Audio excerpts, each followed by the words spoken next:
First off, thank God, praise the Lord, that we can talk about it. Just talk about it. Come on, let's see what you say. It's the people's debate. Sports mailman Joe with the news. White T Cody opposing views. Sheriff West got picks for you. Milton is the glue. But your thoughts make this click. Opinion, raise questions. What you got to say? Quick give. It's the people's debate.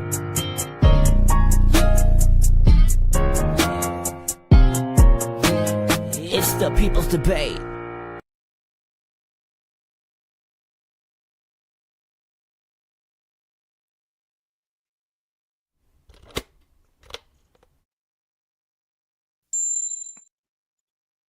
Are we on the air?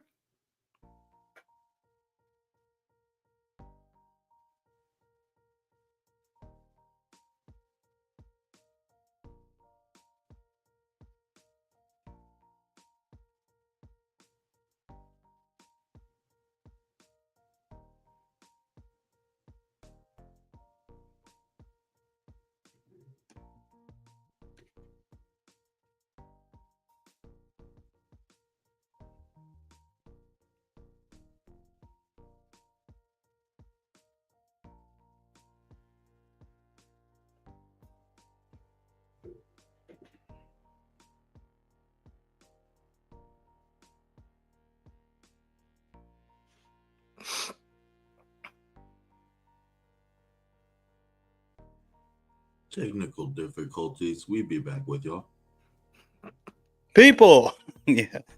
Tell me about it. I was messing up. I hit the background, but it was overlay. Whatever. People. All the glory, all praise goes to Jesus Christ. This is the People's Debate. Tonight, we are talking some AFC West preview and predictions. And yes, we are live. I am your host, and I am joined by the faithful, illustrious panel of brethren. These two guys right there.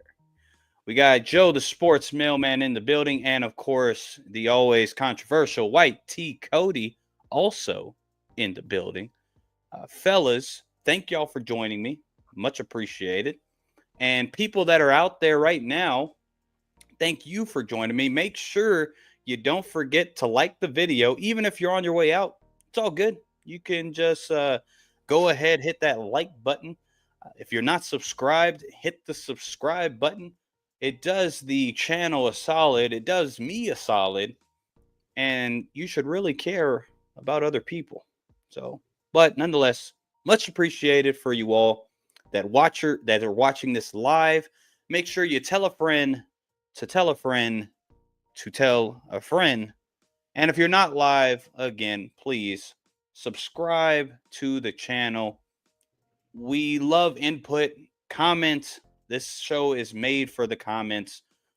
Very shortly, you will see a link in the comments. If you feel like you got a hot take, if you feel like you got a strong claim, strong point, well, you could jump on for a segment and we could just hash it out there. But nonetheless, thank you for you all. Fellas, again, thank y'all, especially. How you guys doing?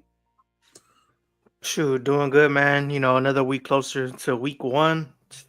Counting down the days, minutes, hours, man. It just can't get here soon enough. We're getting by the day closer. How you doing, Cody? I'm tired. This week I'm tired. I want to go to sleep every day. That's all I want to do. But I am literally anticipating every day for opening week. I cannot wait. Just every day. I'm sleeping on it. I'm waking up. NFL's on the TV. Where's it at? All right. That's what I'm talking about. Tell me something good, guys. I didn't ask last time. Shame on me. Tell me something good. Other than football's around the corner. All right. I don't care. We get it. Something else. Something I'm gonna just keep it sports related, man. My Yankees are finally getting in gear a little bit, man. They were sputtering out of control. I was stressing out for a little bit. Now they're getting back in line. Hopefully they can get the division back, but luckily they're still in wild card contention right now. How about you, Cody? Give me something. I know you're tired, brother, but you got some good news. Come on. Okay. Let's see. We switched job locations, so I got a new area to visit and explore. Maybe go to the beach over here in this area or something. So I'll figure that out this weekend. Okay. After I get sleep. Good. Sleep is most important, and I think we all can attest to that. Some guys are 6-hour guys. I myself am an 8-hour guy. If I don't get my 8, it ain't great for anybody. Okay, anybody. You want me to pay attention? Not going to pay attention. You want me to be in a great mood? I'll be in a decent mood, not a great mood. So, yeah, I don't. What are you guys? 6-hour guys? Lately I've been getting more sleep, but usually 12:30 at the latest. I can go to sleep and be good. But how many hours? Usually, oh, my bad. So 1, 2, 3, 4, 5, about 6. Okay, so you are 6. Go ahead, Cody. What are you doing? I'm usually like a 6-hour, but ironically, I perform my best when I work after like 4 hours of sleep. Yeah. All right. Well, everybody's different.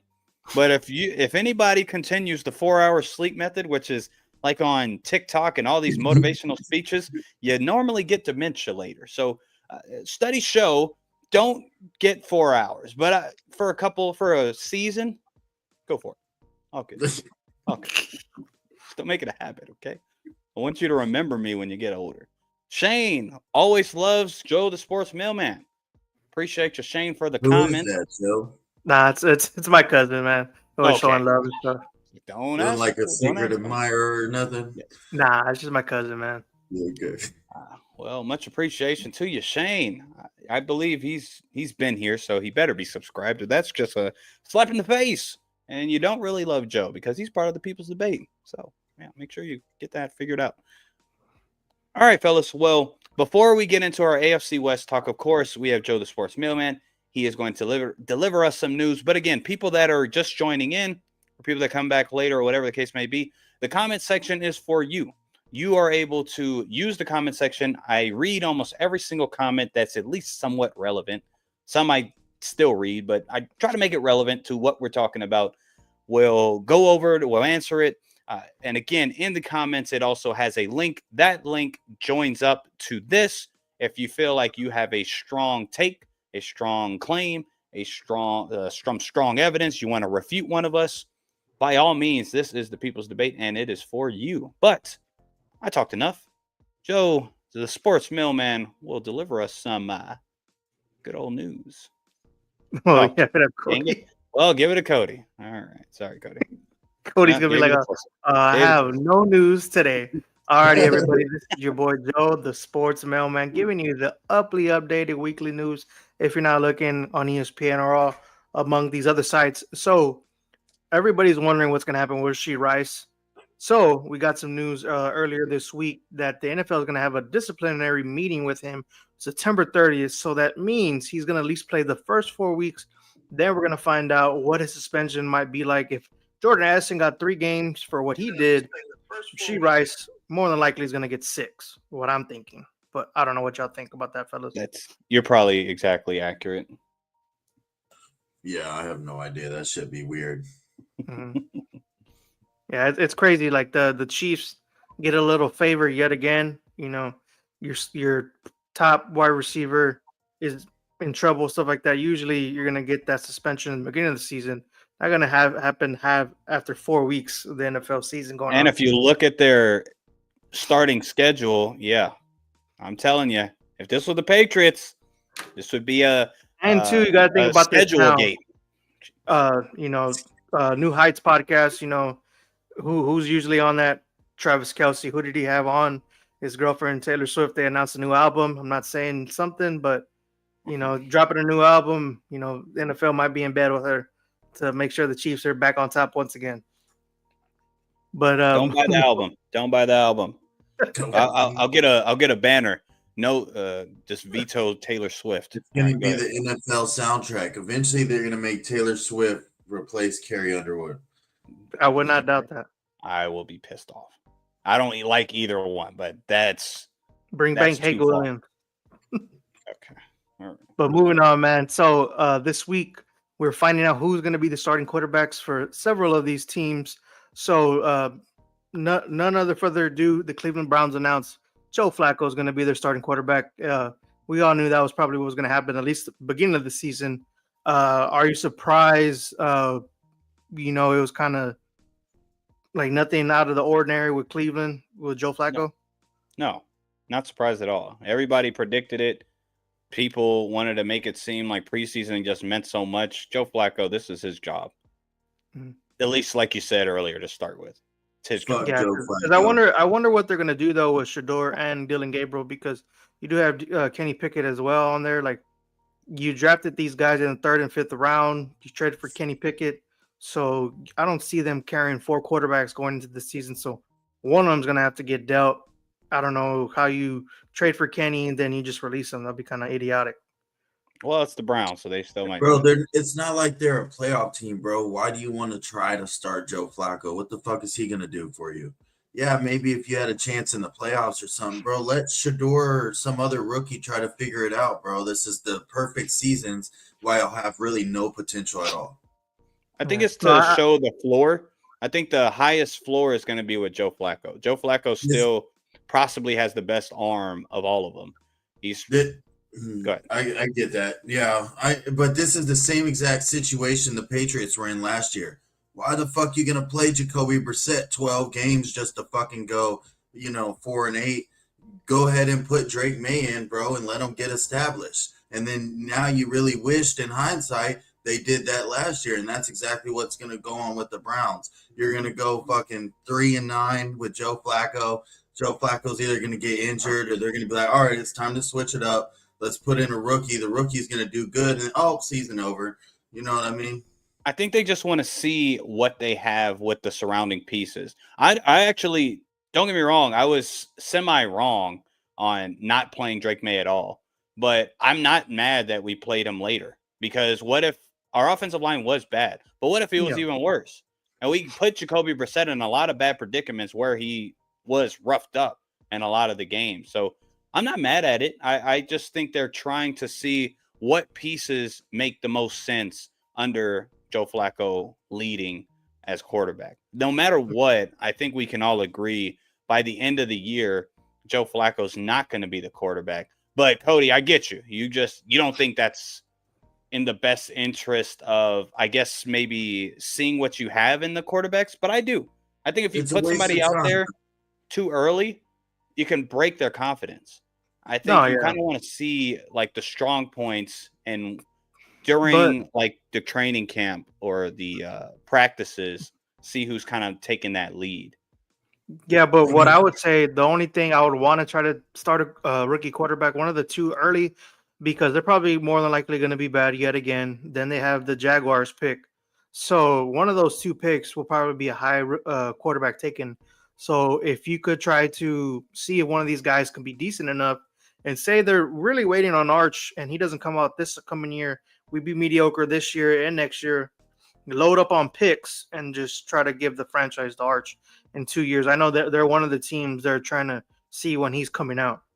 But moving on to segue and talking about the Saints and other teams as well, Kellen Moore came out and said that the QB battle is still up for grabs, even though none of these 3 guys, I think, were even starting quarterbacks to begin with. Hafner, Rattler, and Tyler Shuck as well. It's going to be interesting to see what Kellen Moore can do with these quarterbacks in this upcoming season, because it's not going to be pretty compared to last year with Kellen Moore and Philly. Yeah, I don't know. I don't even know who would be the favorite to start right now. Yeah, I would probably start Rattler because he did start a couple games last season. But, you take Shuck in the 2nd round, I believe. So you have to take the guy that you drafted that high and see what you have out of him. Because I'm like a 2nd round draft pick. Yes, that's high in value, but he wasn't a 1st round draft pick. So you just see what you got. And if it doesn't work after 2 years, just go back to the heap once again. Yeah, copy that. All right. Yeah. And then moving on, former Dolphins great Xavier Howard has himself a new home. He is going to team up with Sherjavius Ward in Indianapolis, now making it a pretty good cornerback duo. I was kind of surprised that he hasn't really found a legit home after Miami. Hopefully, he can try to find his way back into the NFL. A great zone corner. We'll see how he does with Lou's defensive scheme. But like you said, I think it just helps the depth in Indianapolis. Kenny Moore, your nickel corner, with them two on the outside. Would be good. Yeah, and then staying in Indy, there's a new sheriff in town once again. This marks the 17th starting quarterback in numerous amount of years. Indiana Jones taking the job away from former 4th overall pick Anthony Richardson. A lot of people were kind of surprised that they stuck with Daniel Jones and he's going to be the starter. I was surprised you take a guy this high in just the 2023 NFL draft, and it almost seems like you're giving up on him now. Yeah, let's erase that narrative that Daniel Jones took his job. Anthony Richardson gave his job away. This is a multiple reoccurrence of Anthony Richardson smoking his opportunity. I like to always go back to him quitting on the field. I swear the fans will never live that down. And Anthony Richardson is pretty much if he wants another opportunity in the NFL, he's gonna have to leave Indiana and try to find out somewhere else to go fit in. And what's crazy, Indy already came out and said that they're not trading him. So it's like you make him the backup, and he doesn't have the chops to be a backup. He's the kind of guy I don't think he would do well. So it's just idiotic to me that you have Daniel Jones, former Danny Dimes, now Indiana Jones, as your starting quarterback, and then in the AFC South, which I know it's possible that they could fight for the second seed. I know they're not far off roster-wise. When you look at the roster all the way around, they're honestly just missing a decent to okay quarterback to competing against the Texans in this AFC South. It's just, can they find the right guy to compete? Well, I just think, one, I agree with Cody's initial point on really Anthony Richardson giving the job away. Not because he just played even worse. No, he just continued to play like Anthony Richardson. When we look at, some of these wild throws that Anthony Richardson can make, we saw it in the preseason as well. He can make some of these throws, but all in a Shane Steichen-led offense, that kind of scheme, all they need is a guy to work the under 20-yard range. To be accurate when, all right, your first and second option is not available. Let's go to this dump off to the tight end going in the flat or the running back going. And guess who is pretty good at that? Daniel Jones. Daniel Jones isn't going to wow anybody. He's not going to be a all-pro. I don't think he's going to be a top 15, top 18, probably not a top 20 quarterback. But he could be 20, 21, 22, and play well underneath the 20-yard mark. Anthony Richardson makes the big play abilities and the higher ceiling occur for Indianapolis, but he hasn't shown that they should rely on that. If we're talking about a floor and a GM and a coach that's probably on the hot seat, they're going to go for the highest floor than that unknown ceiling. Yeah, for sure. And it's new ownership because unfortunately their owner did pass away. So I know now his daughters are running the show now in Indy. So it's going to be interesting to see how they go about running this franchise now that their dad is not there. So it's like who's really in charge now? Who made a decision like this? Like, all right, like we're going to go with Daniel Jones over Anthony Richardson. I was seeing a lot about his snaps in college, that he only had about 1,700 snaps in college, and in the NFL, they were comparing. In college they were talking about Bo Nix had about 7,000. Joe Burrow had about 45 to 5,000. So it's like he hasn't gotten the reps, unfortunately, and then he gets in the NFL and continues to get hurt, continues to do things that it shows. It's like, do you really want to be the quarterback, or you just want to be out there because you put him out there just because he's the biggest guy out there and he can make throws here and there? So it's kind of like, okay, dude, like if you're taking this high, eventually you need to show us you're a leader. If not, you lose your job. And unfortunately, I think that's what happened. 100%. Do y'all think that they made the right decision for what predicament they're in right now with a good roster? They have a good roster. I think Daniel Jones, he doesn't have the arm as Anthony Richardson, but everything else, he does the same thing or just a little bit better than Anthony Richardson. I'm like, he could still run the zone read. He can make good plays because he's been in a starting quarterback and has played just a couple of years ago with Saquon. Nonetheless, he had one of his best seasons. Right. Made the playoffs, won a playoff game. What And you think, buddy? it's almost like I'm not saying Jonathan Taylor is Saquon Barkley by any means, but whenever he has a good running back next to him, he looks decent. It's all about scheme. What do you think, Cody? They make the right decision? Um, I think ultimately yes. I think, like you said, while Anthony Richardson does have the higher ceiling, his floor is much lower, and it seems like he's only stayed on the floor pretty much. Right. So in the end, I think they're making the better decision for team improvement wise, and then ultimately just the whole leadership thing. I think that's very negatively impacted the team. How Anthony Richardson has led. Yes, I get he's younger, more immature, you know what I mean, has things to learn as far as on a team and with other men. There's a lot to learn in those scenarios, but I mean, Buck, dude, he's done some dumbass shit there. Yeah, 100%. I will also put this out there because one, I agree. I had, just in case y'all didn't agree, I had something for you, but glad you agree. There is a position out there that is calling Anthony Richardson a bust. I wouldn't consider him a bust right now. One, it's early. Two, I'm not saying he's not going to be a bust, but not yet, but he's on that trajectory. Yeah. I'm not disagreeing with that, but he's teetering down the mountain towards of course, but strictly calling him a bust and comparing him to some players that never had any upside. When I say upside, like we've seen Anthony Richardson make great plays on the NFL field.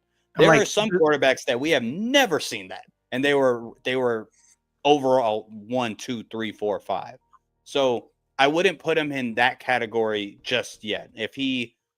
I think he will stay in the Indianapolis Colts for as long as they particularly want him, because Daniel Jones, like Anthony Richardson, not as much, but he's an injury threat as well. Mm-hmm. So I think they are going to keep him. And if he gets another shot and doesn't Bryce Young it or close, he might continue that trajectory into the NFL's no man's land.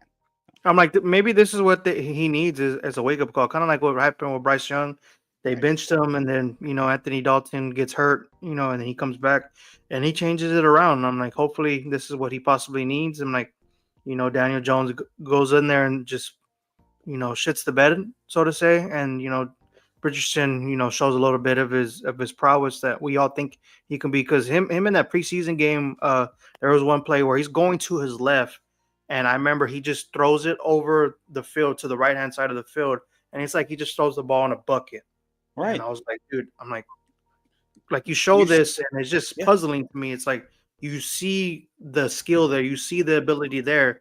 But it's just like, I want to know who their quarterback coach is. I don't know if Shane Steichen is also their quarterback coach as well, or who their quarterback coach is. It's like, what do we have to do? Because you can't give up on him, in my opinion, right now.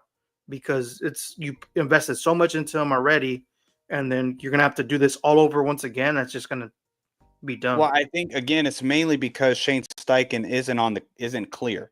Like he's not on the clear. Like, hey, don't worry. It doesn't matter what happens this year. You're good. That's not probably a conversation that's happened. So I see what you mean, but I just don't think. I think you can give up on him. One, like you said, Irsay, R.I.P. He's not there. The daughters hopefully aren't trying to make him look good or whatever the case may be. So I'm okay with it, especially they're there in training camp. They're seeing all of the X's and O's and what he's missing. Like you said, we see those wild throws, but then when you look at his mechanics, it's all over the place. It's like, he's making these throws just because of God-given talent. But that doesn't make you a good quarterback. And we've seen that, and that's why Danny Dimes, which doesn't have all that God-given talent, is the starting quarterback for the Indianapolis Colts. It's Indiana Jones now in Indy. Indiana Jones, you're right. It ain't Daniel Jones. Well, let's give him 2 games. I just want to make sure he plays at least decent, and I'll give him the name. Because if he's just terrible, that's a pretty dope Danny Penny once again. Danny Pennies, and well, then we'll call for Anthony Richardson. Is that all the news you got, Sports Yeah, Mailman? so that is all the news I have for this week. Thank you, everybody. This is the Sports Mailman Joe giving you the news once again. Yes, sir. I appreciate that, brethren. Now, let us talk about, again, everybody that's here right now. If you just jumped in, this is our AFC West preview, breakdown, predictions, divisional winner, etc., etc., etc. It might get spicy. It might get a couple of debates going on. We'll see. This is all improv. But make sure if you have a hot take on who's going to win the AFC West, you drop it in the comments below. We'll see it. We'll talk to it. We'll react to it. Also in the comments below, there is a link. If you feel like you have a hot take, you have a claim that you want to address, you have some premises you want to put out there, you have whatever the case, or you have a refutation for either of us three, please, by all means, this is your opportunity. So let's talk about it. AFC West. Last year, let's just stick to last year. Last year, the 2024-2025 season was, I would say, a competitive and surprisingly upside-filled division. Like all of us, Cody, I can't remember exactly your predictions last year. So I'm not going to misrepresent you. So just tell me if I'm leading the wrong direction. Kansas City, we all had winning the division last year. I didn't have them this good. No, that's fact. No, when it comes to the Chargers, Joe, you were higher on them than all of us. When it comes to Denver, I was higher than them than all of us. Las Vegas, we kind of seem that way. Well, I think somebody said the Raiders would be good. I forgot who. But it was not me. It was not. Do not. I don't know. Maybe it was. Maybe I remember somebody saying something like Max Crosby would be the best defensive player of the year. He did get hurt. Give me some grace. He did get hurt. Give me something. Give me something. He had a good year. He was hurt. Give me some grace. But while we're on the topic, before we get on the topic, special guest alert. We have the creator and the host of the Poodle Punche Sports channel. Let's go. Mr. Jose, not Exit 7. Just bought a house off Exit 7. How you doing, dude? Don't you exit. Don't you dare exit on Exit 7. I did. They will tell you. I didn't They'll burn you alive. They'll do everything to you. Okay. They'll send you. They're gonna send you to go deliver mail over there, Jose. Watch when you become regular now. Do I look like I want to? I want to work for what's the station over there? 1Y151. No, I'll be Valley High, I think. Right there. Valley High. Yo, maybe. When it comes to on that area, so the first house I had, and we'll get back on topic. Sorry, everybody. It was, No, this is the topic now. The people's debate. The people's choice right here. It was the Exit 7, right? So it wasn't a great house. But then I go maybe 10, 11 minutes. Beautiful, like $1 million homes. Yeah, if you go right, bad. If you go left, great. Right. Okay. Gotcha. Because when I pulled into that neighborhood, I said, wait a minute, where am I? If you go inside 410, Wakalas. If you go outside 410, it's still Wakalas up until you hit like 90, 64, whatever it is. Yeah. So it's still debatable. Okay. Right on. Marbach is Marbach, bro. Okay. We don't gotta explain that. If you don't know, you don't know. It's okay. You don't know, now you know. Okay. Spend 15 minutes at the HEB there. You'll be fine. Don't say it, Joe. All right. Okay. Well, AFC West. All right. Jose, I'm thankful for. Go ahead, Joe. Cody. What are you saying? I said only me and you got that one. Yeah. Don't you freaking dare say it, especially not live on here. Okay. You say it in your own time. All right. That's fine. Say it when you get a couple Modelos in. That's fine. Oh, why they got to be Modelo? Yep. I screwed. Sponsored by. Yeah, that's fired back right there. That's my bad, Joe. I apologize. I'm sorry. I was wrong. But if it was Dos Equis, I'd be like, hell yeah. Dos Equis. Sorry, I could have made it. Yeah. Dos Equis forever. I was just messing with you, bro. Okay. All right. Well, again, AFC West, competitive and surprisingly nothing but the best case scenario kind of happened. Exactly. All three teams went over the win total last year by a good margin, actually. So that's the funny part. When it comes to everything from last year to the offseason, we had Kansas City re-signing depth on the offensive side of the ball, re-signing key players on the defensive side of the ball. And the Chargers, 2 new running backs, offensive line depth, secondary depth. Denver, depth in the running back room, brand new safety, linebacker, tight end, special. Las Vegas, a whole new coaching staff, quarterback, re-signing some pass rushers, depth in the linebacker and safety room. So every single one of these teams have made certain moves in what they perceive as the right direction. Even if we go to the draft, Kansas City getting their weakest link, a left tackle. The Chargers wanting to revamp the running back room. They get, of course, a running back in the first round. Denver needed running backs. And, of course, they added a nice shiny toy in the cornerback room, which should produce something great this year or in the future at least. Las Vegas, same thing. They had the worst running game last year, and they got the top scouted running back of this draft. So every single team has done something to move in a specific direction, and I think that makes every team better. Now, do y'all think that this division overall has gotten better from last year and or years past? Oh yeah, man. Especially the Raiders, improved on a lot of aspects. You get a proven coach. I don't know how long he's actually going to be there with the Raiders. Everywhere else it's been coaches that have been there for the past couple seasons already. So they already have their I'm trying to say like their philosophies all around those teams.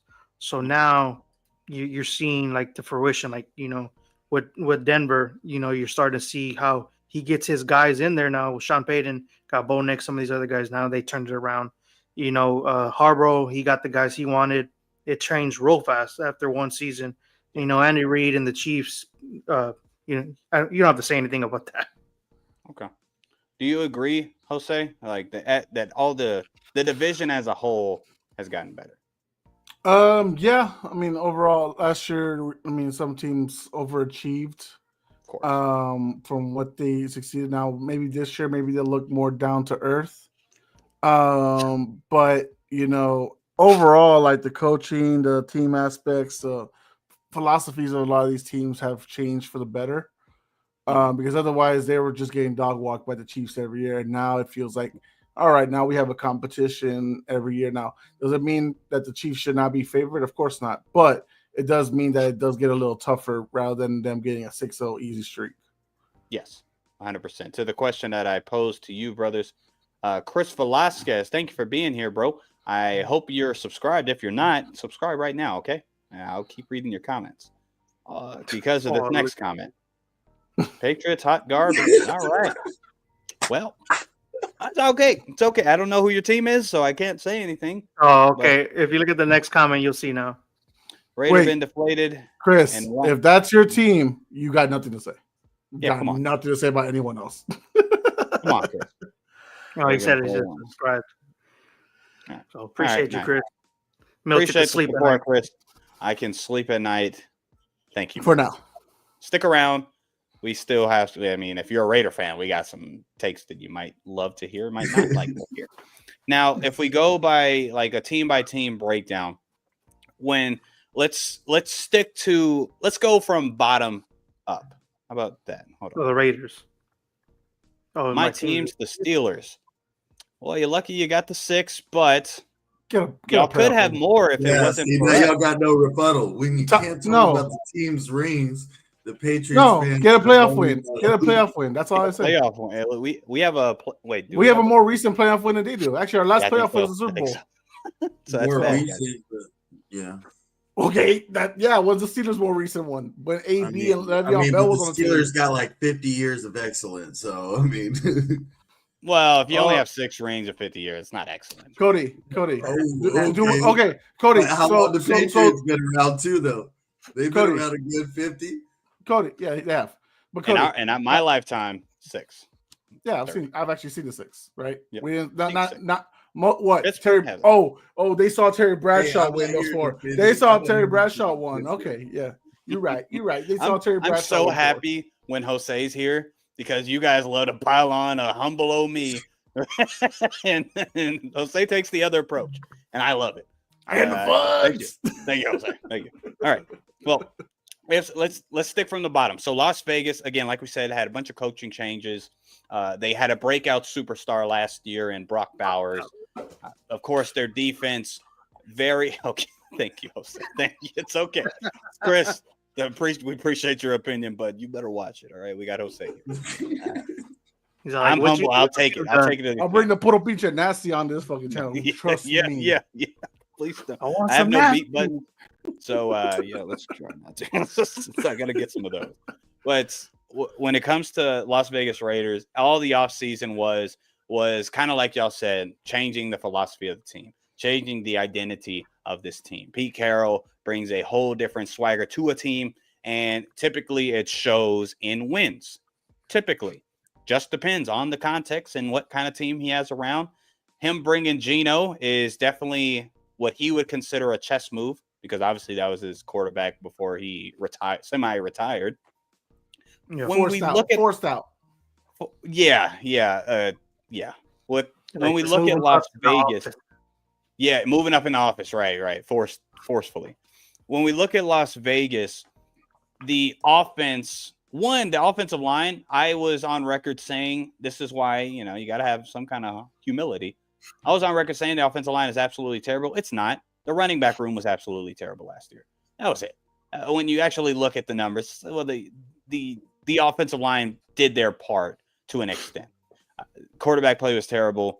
Running back game was terrible. It's easy to predict what they're going to be doing next. So I say their offensive line is pretty okay. I'll say that. Their weapons is semi whatever.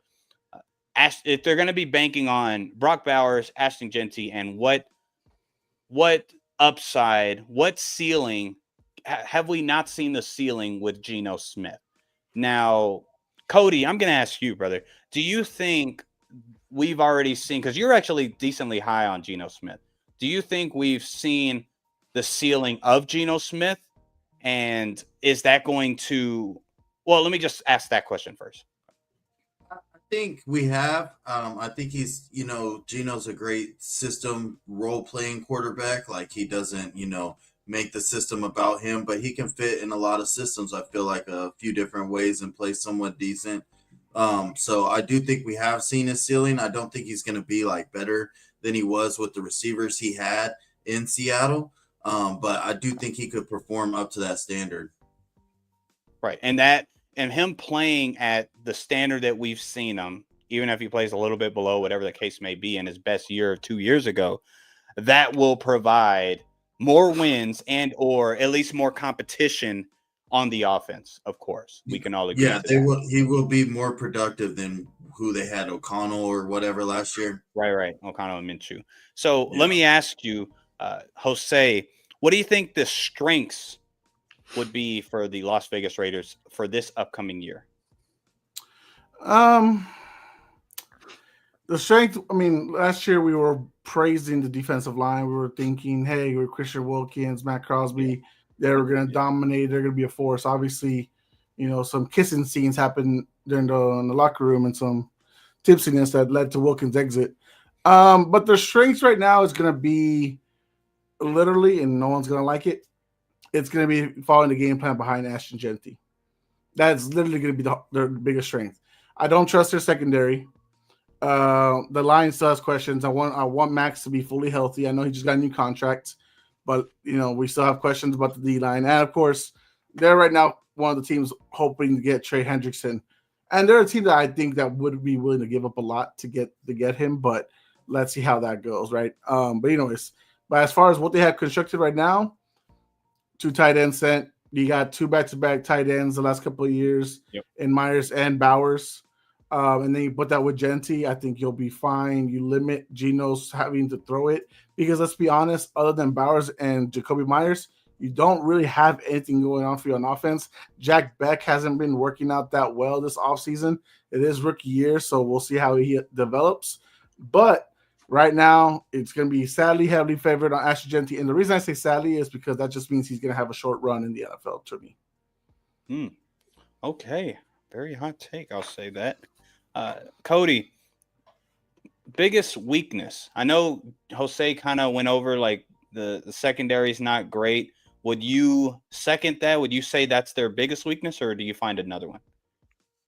I think their biggest weakness is going to be actually kind of countering what Jose says, is figuring out something else to do whenever Ashton Jeanty isn't working on the field. Because there's going to become these games where they are going to stop Ashton Jeanty. And what else are you going to do? What is the receiving core going to do besides Brock Bowers if they double team and triple team Brock Bowers? I mean, what are you going to – what is your game plan? I do totally get that they are going to rely on Ashton Jeanty. But do they have a plan B at all? I don't think so. I think that's their biggest weakness. Yeah. Chip Kelly, historically, as an offensive coordinator, has always had a top 10 rushing offense. I can see that still occurring with the Raiders, but like y'all said, if that's the only thing you have, that's not going to equate in wins. So that's going to be an issue. Chi-Town is in the building. Kansas City sucks. All right, well, we'll talk about it. I don't think anybody agrees with that. Most Raider fans are bald from stressing during every game. Okay. Well, that's why Brock Bowers already should have said. Yeah. Oh man, when I saw a picture. Yeah, I saw a picture. I said, "Damn it." Well, it's okay. Good. Yeah. It's good. When you're losing your hair at a young age, just shave it off, bro. At that point, just shave it off, man. You don't gotta look like Red from that '70s show. Just when get rid of it. Money. Get a Raider tattoo on the head. That'll be it. Get like a lineup in a skull. The Raider is bald under the helmet. You just don't know. Give him the eye patch already. Yeah. Okay. Now, kind of going on this, concluding our at least preview of the Raiders. Joe, what do you think the biggest questions will be for the Raiders? What kind of direction is this team going forward? Because, Geno's not the answer at quarterback for the future. Pete Carroll's not going to be there for the foreseeable future as well. So it's like, start building the building blocks for the future. You have Brock Bowers there and Max Crosby, but then after that, what do you have for your franchise as cornerstone pieces? So you need to start seeing who you're going to have for the future, because I just feel like this is a bump in the road for Pete Carroll and Geno Smith to kind of like stop the bleeding for the Davis family, because you know how they are. They want to be in the media as well. They want to try to be somewhat competitive, and moving forward, how are they going to look in the next 2 to 3 years? Okay. Very, very good. Bold takes from any of you. Any bold take you have as far as pertaining to the Las Vegas Raiders? It could be a player. It could be a player prop. It could be the team record. Well, not the team record. Leave the team record out. Bold take, anybody. It doesn't have to be all of you. Just whoever has a bold take. Brock Bowers becomes the number 1 tight end in the NFL, regardless of who he has as quarterback. Okay. I mean, what's it got to be? McBride and Kittle? It's not much. Okay. Travis Kelce's falling off, so it's not really like at that point. I'm just like, like the marquee guy, because of course you could say Kittle's the guy. You could say McBride. You can even, some people even still say Kelce's one of those guys. But I think Brock Bowers showed he can be like the number 1 tight end. All right, now let me ask you: will the Las Vegas Raiders threaten for the divisional title? Okay, good. Thank you, Jose. Appreciate it. Please proceed to exit 7 if you do. Thank you for the ride. Go to exit 7 for the following. Okay, let's go to the team that finished 3rd.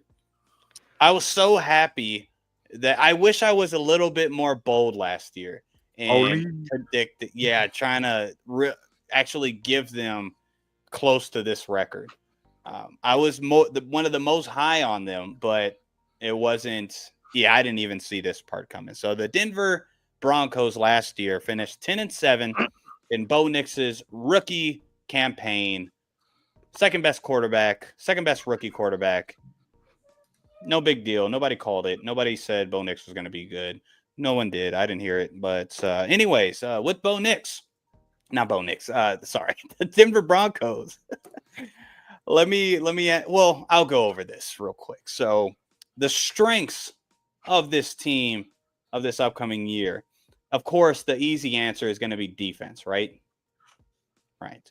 Offensive line, a huge strength, I would say, in this offense. Everybody loves continuity. They had a top pass blocking, top 5 run blocking pass rate last year, and they're bringing everybody back. So I think that continues.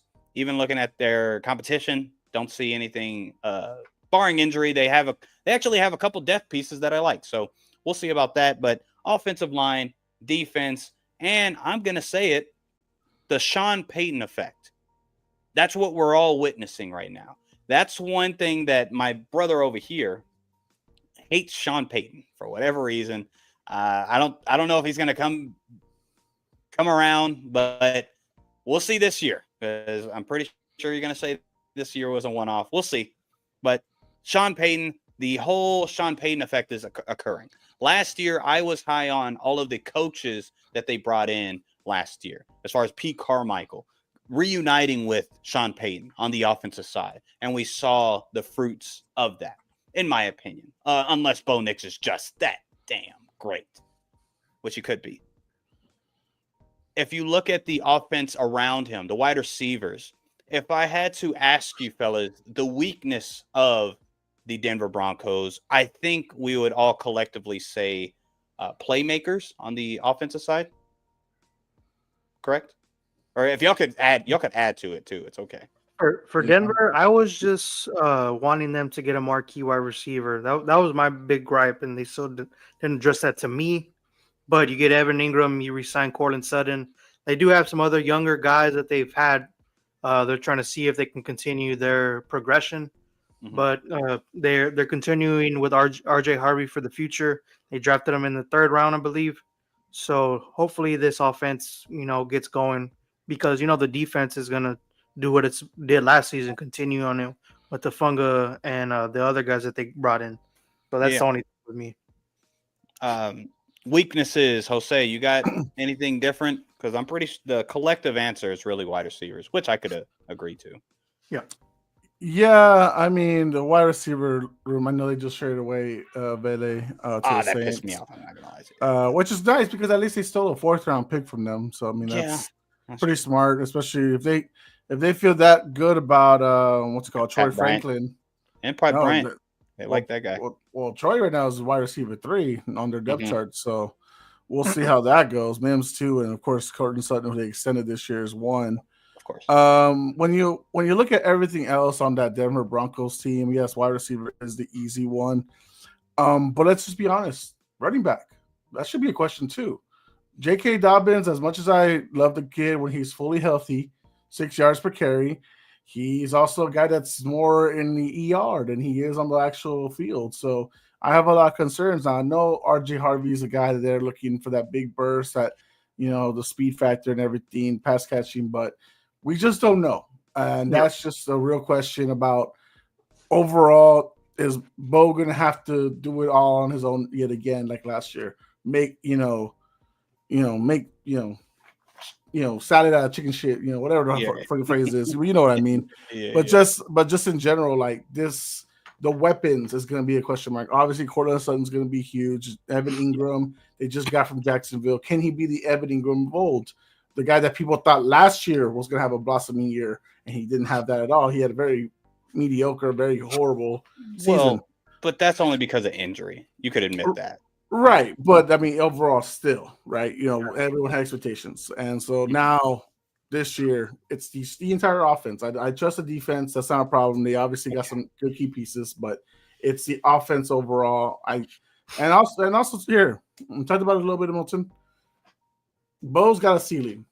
I hope he's not there yet. Okay, right. That's all we gotta say. Like now, we have a full year tape. The same way people wanted to bring CJ down a notch after his rookie year. I know people are high on Sean Payton and everything. Let's see. Has he reached his ceiling? Has Bo reached his ceiling? That's going to be a question. You would hope not, but we'll see. Yeah. So that ties into like the biggest question mark. And I'll go with offense. That's true.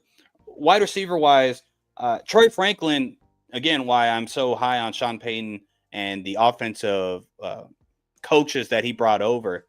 Troy Franklin last year was damn near wide open in a lot of his routes, but he had a dropping problem. So if he could fix that a little bit, then yeah, he'll be a good number 3. I could 100%. Sean Payton seems to be very high on Pat Bryant. Haven't seen much of him even in the preseason, so I can't really speak on that.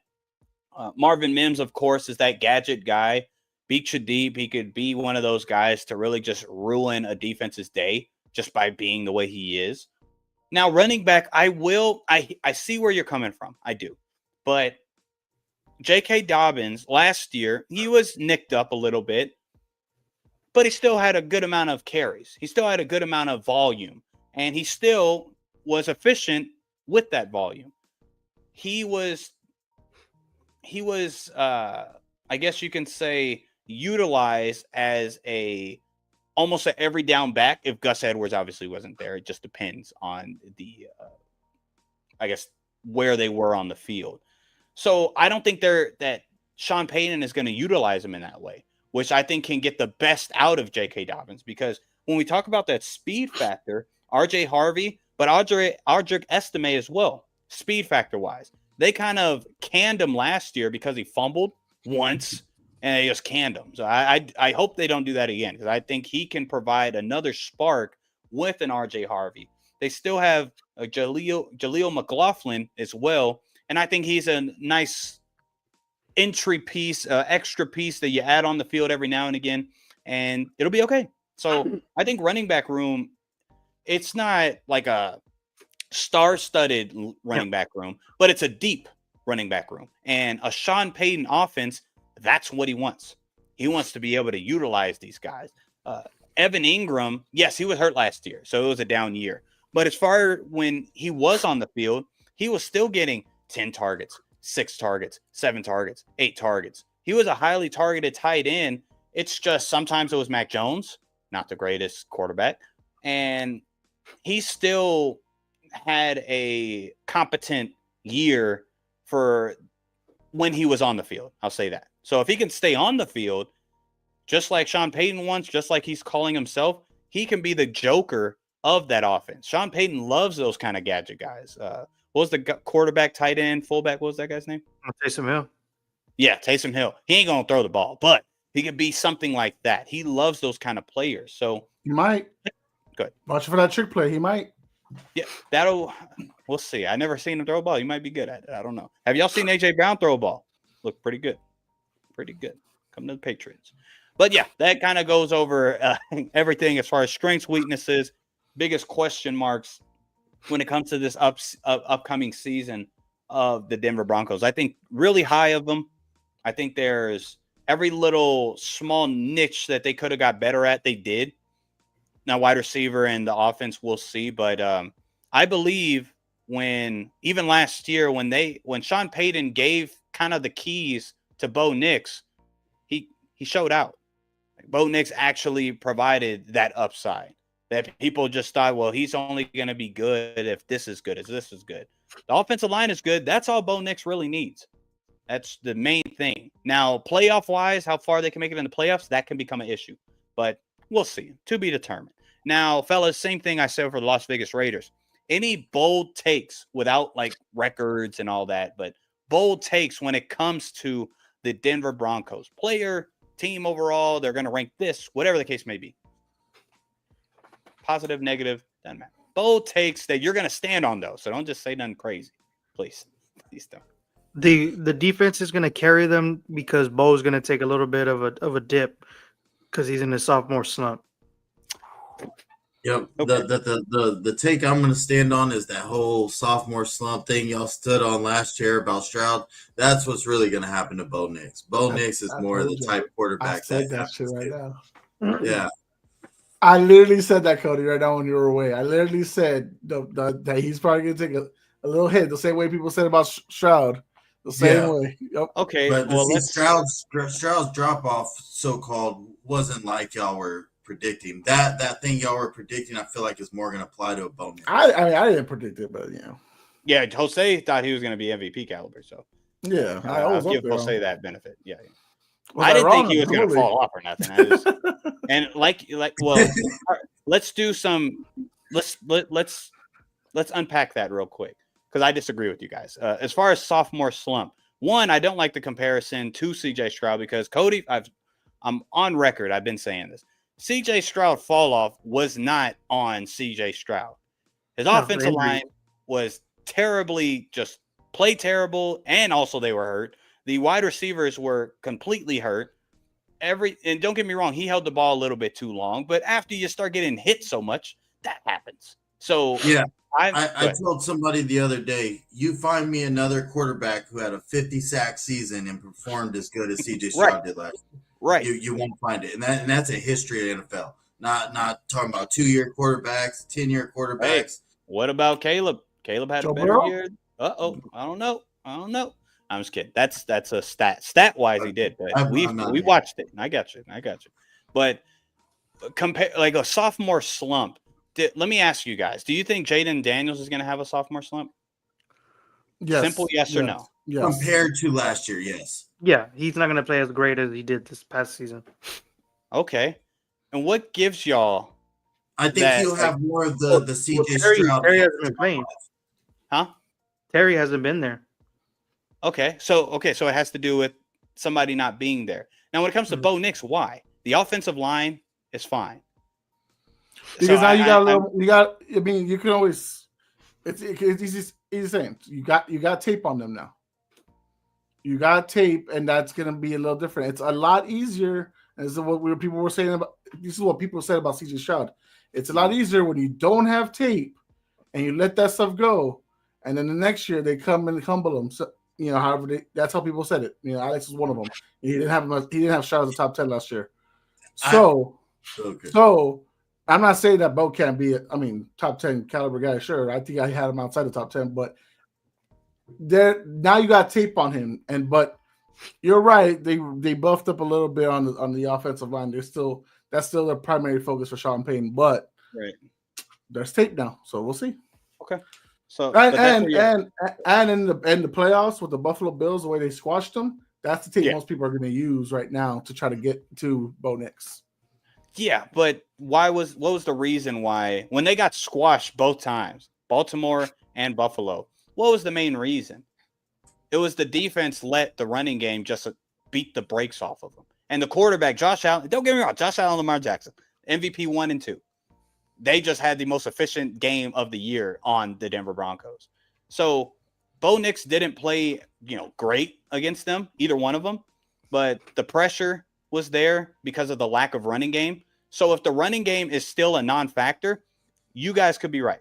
I just believe what they did this offseason and a Sean Payton-led offense that's just constantly getting more Sean Payton value on it, the running game is going to be a bigger factor than last year's failure.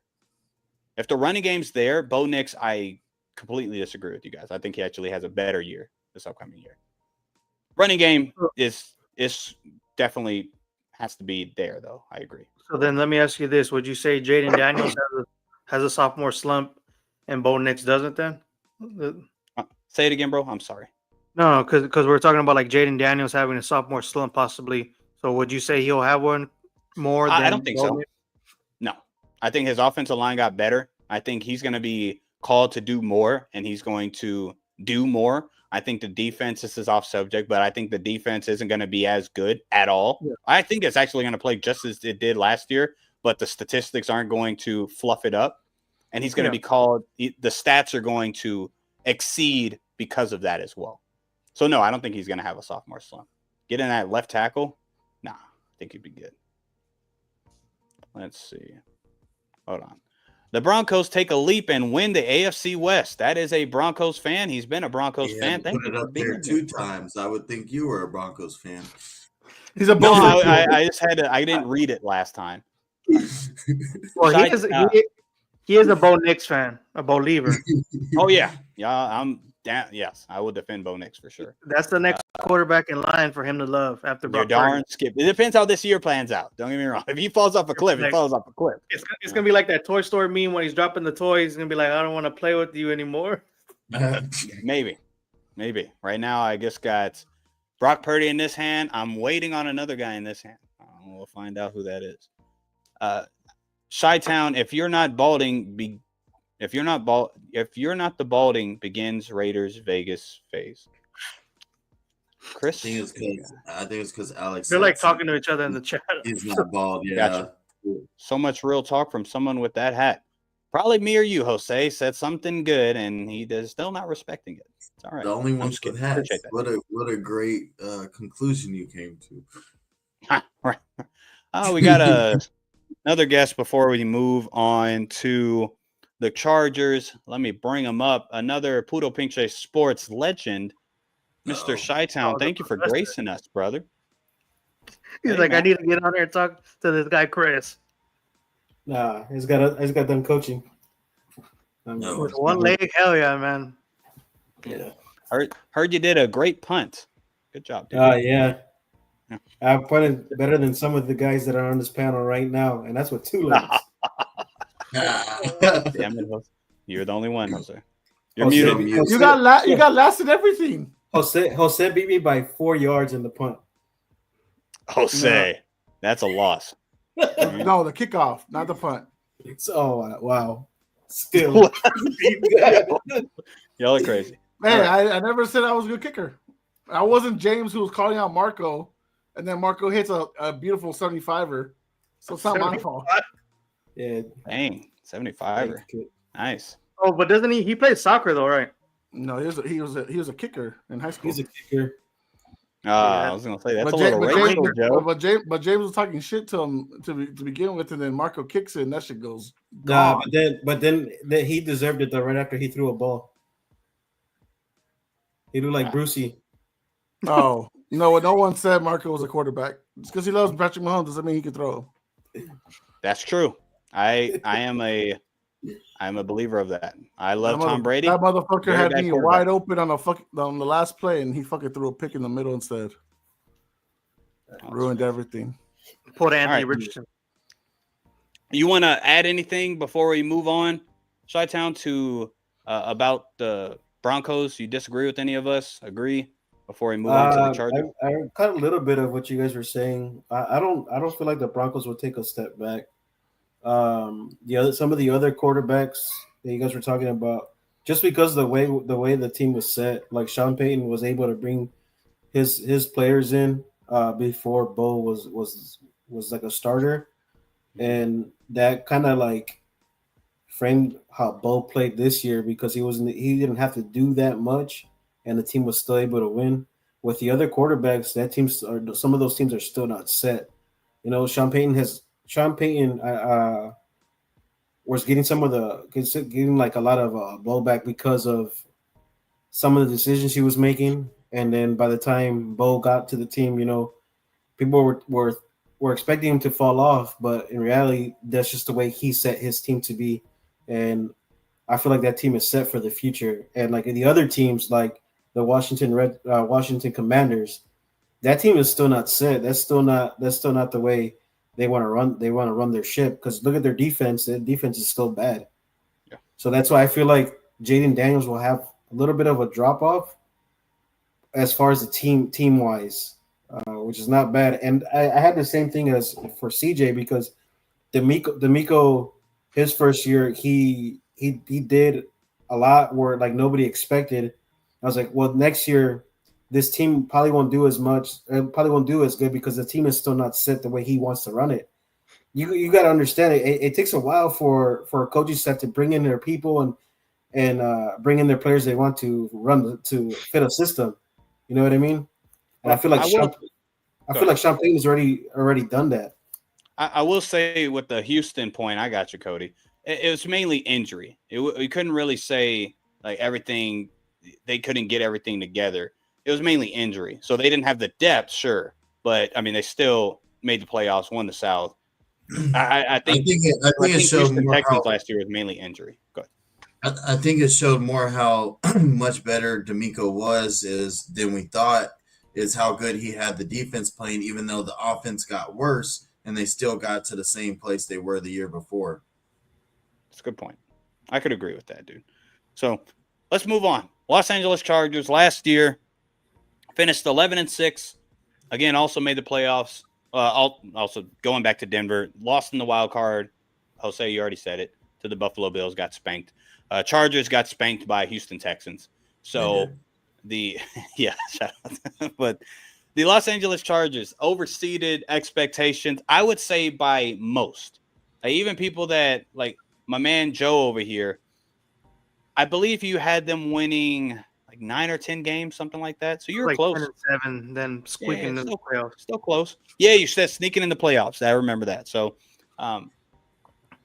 everything that went right for them went right. Their defense, I think, overachieved, but I think there's context with that, depending on if we have to talk about that. I got notes for that. But let me ask you, Chi-Town, since you just jumped on, what do you think this upcoming year, strictly, will be, without saying any other things? What do you think this upcoming year the Chargers' strengths will be? Leaning on the running game once again. It's probably going to be their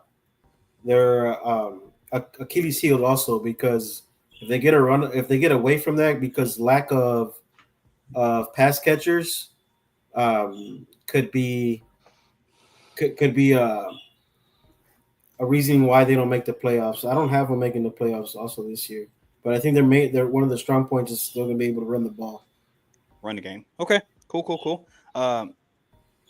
Cody, give me what do you think the weakness will be for this team? I think it will be a mix between the receiving core and the running game. I just want to see them get the offense going some way while they have the running game, the good running back, but he is sometimes injury prone, as we know. He does have good potential when he's on the field. They lost to Mike Williams, the retirement. I do want to see how they do receiving wise. Just Lad McConkey. I know a lot of people are really high on him. I'm not super high on him like other people are. I think he's decent, but this will be a good year for him this year to show what he really got.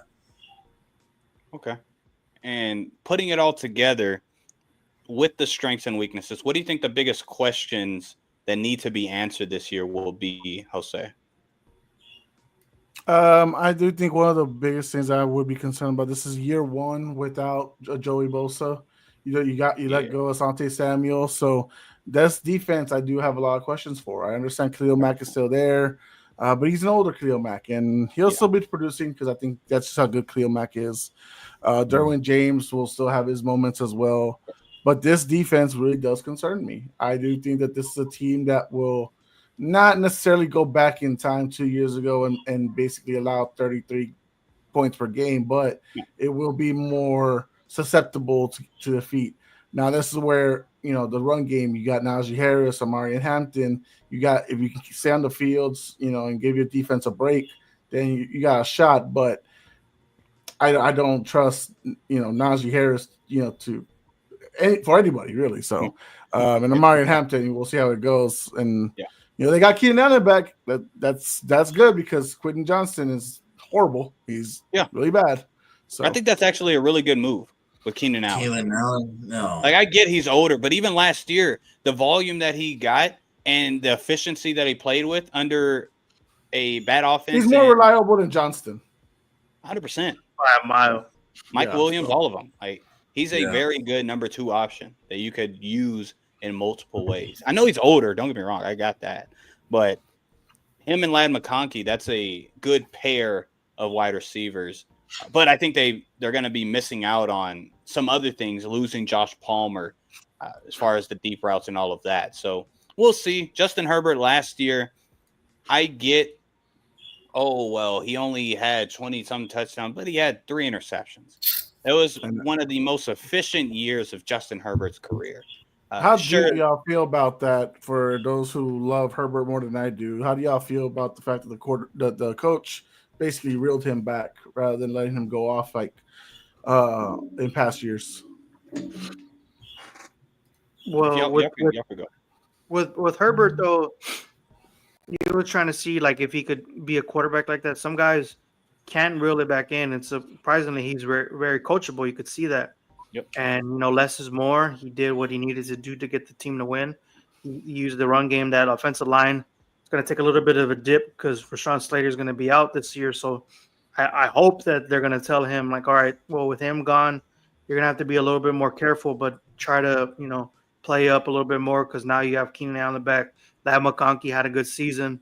Hopefully, we see the surge of his stats this season.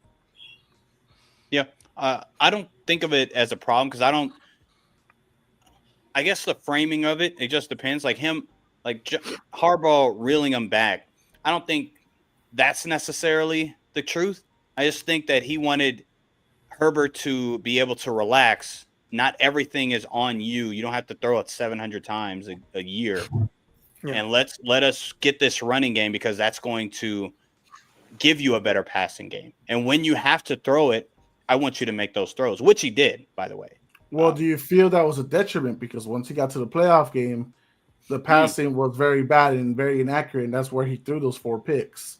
So I'm just wondering, is reeling him back a little bit, going from the 600, 700 passing, attempts per season to 500 only, and then asking him to unleash more because your run game's not working well because that Texans pass rush was just, a monster. Those front 4 was a tank. So that for me hindered Justin Herbert, which led to him having to throw 4 atrocious picks. For sure. Isn't his passing always bad in the playoffs? Well, I mean, when they lost 2 games in the playoffs, yeah. This was clearly his worst one. His first one, then he didn't throw picks. Yeah, he just couldn't get down the field. Like that was the issue for that offense in that first game against Jacksonville. Is that once they were trying to move the ball, they couldn't really move the ball, and they had to settle for field goals. And then the kicker was just missing. I think what I see where you're going. But I think it was mainly because they couldn't get the run game going. I don't think it hindered him because he only threw for like 30. He only had 32 attempts in the playoff game. I think he averaged like 30 during the regular season. So there's only two more. Again, this is going to be like I'm defending Justin Herbert. He had a bad game. 2 of the interceptions weren't on him. All right. I don't count those interceptions that went to the wide receiver and he gave it to the defender. I don't count it. But anyways, nonetheless, I think it was a mixture of a couple of things. I think the offensive line showed that it had holes, and D'Amico Ryan and that defense took advantage of it. They had no running game, so D'Amico Ryan and that defense took advantage of it, and the defense imploded as well, and D'Amico Ryan took advantage of it. So I think it was a mixture of a lot of things. Like he could have played better, of course, but also the lack of wide receiver. Ladd McConkey was the only option. That was it. And I think, again, in the playoffs, when we have these regular season previews and predictions, and I think highly of this team, but then have a lot of wide receivers, it's for the regular season. We go to the playoffs, if you don't have those weapons, you get beat up like that. So I think Herbert's fine. I don't know what he'll be called to do. I think they'll continue doing kind of the recipe they did last year, maybe adding in a couple more play action, but I think it's fine. Okay. I got going back to what Jose said about dialing back or whatever his pass attempts. If you look back, Jim did that same thing with Andrew Luck, and I don't think anybody ever talked about that or is he dialing back Andrew Luck was known as one of the best quarterbacks in college, and he was under center all the time in Stanford, under I formation, and you didn't hear nobody's like, man, this guy's got an arm. Why is he doing that to him? But Jim has a track record. He does that. Just because you're under center most of the time running the ball does not mean he doesn't have confidence in the quarterback. To say to that, that's the best of both worlds because you could have a quarterback go do shotgun and go under center, and if you got a quarterback that could do both, then that's like 80% of what you're okay with your offense just running the ball and doing play action passes because it's a lot easier and your team doesn't have a lot of turnovers.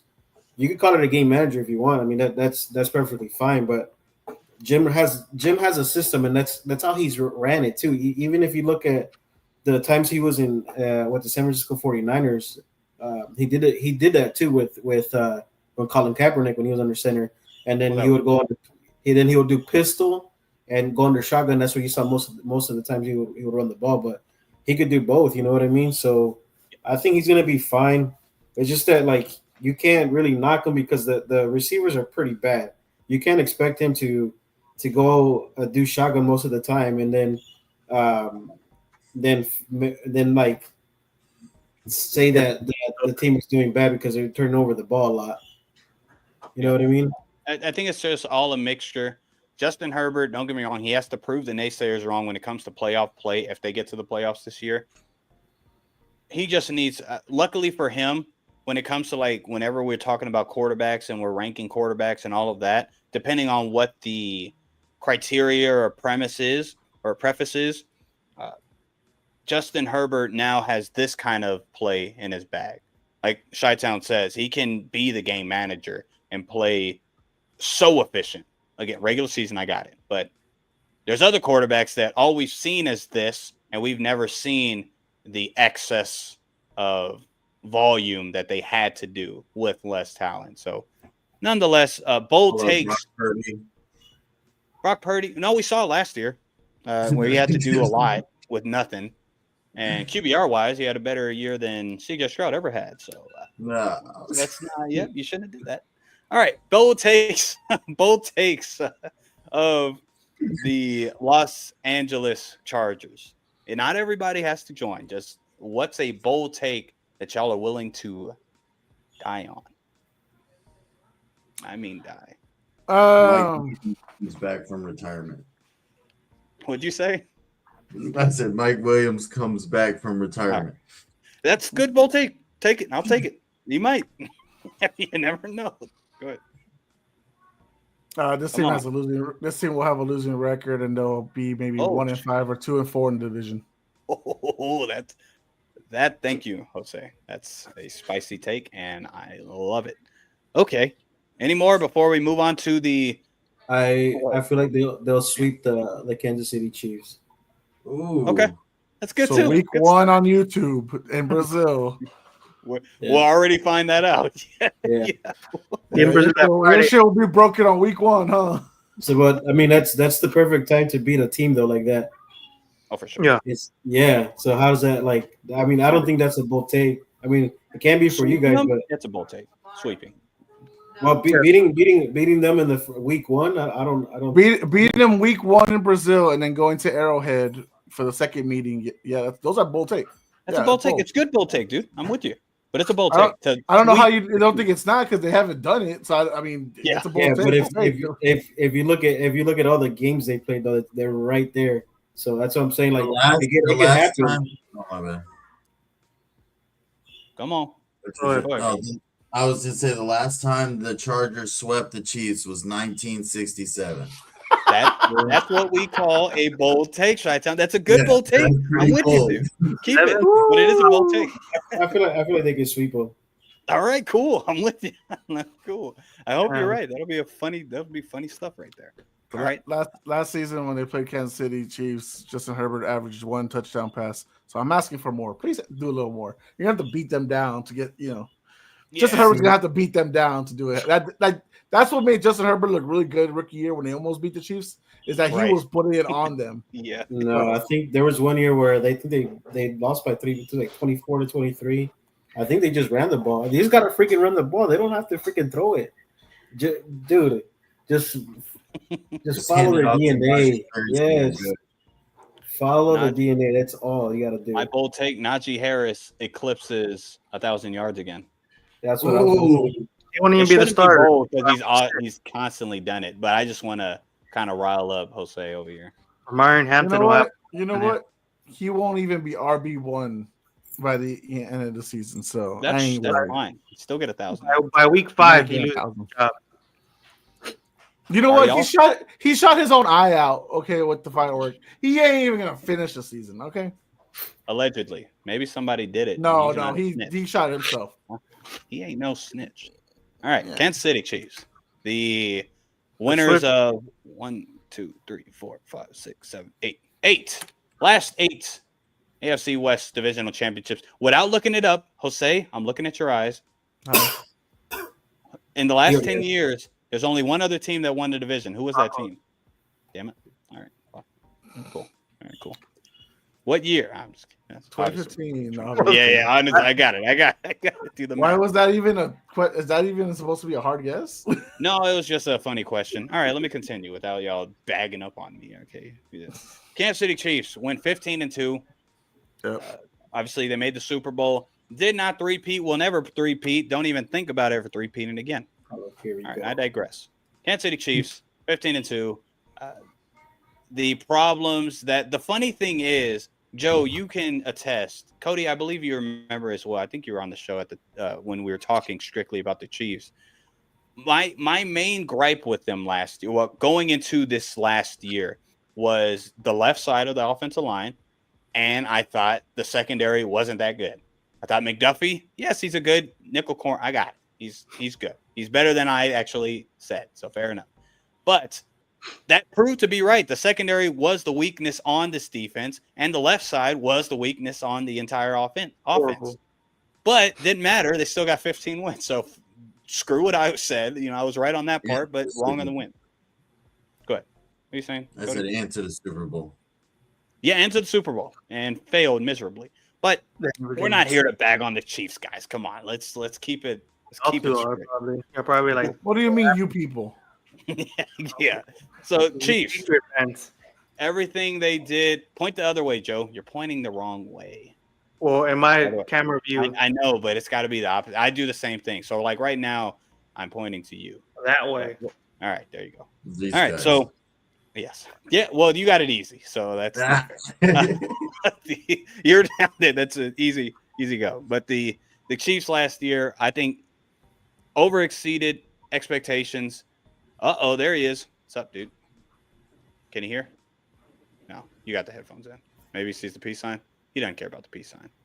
No, he doesn't. There we go, dude. There we go. Chi-Town, what's wrong with you, dude? You're not gonna wave a child? He doesn't give a fuck about his nephew.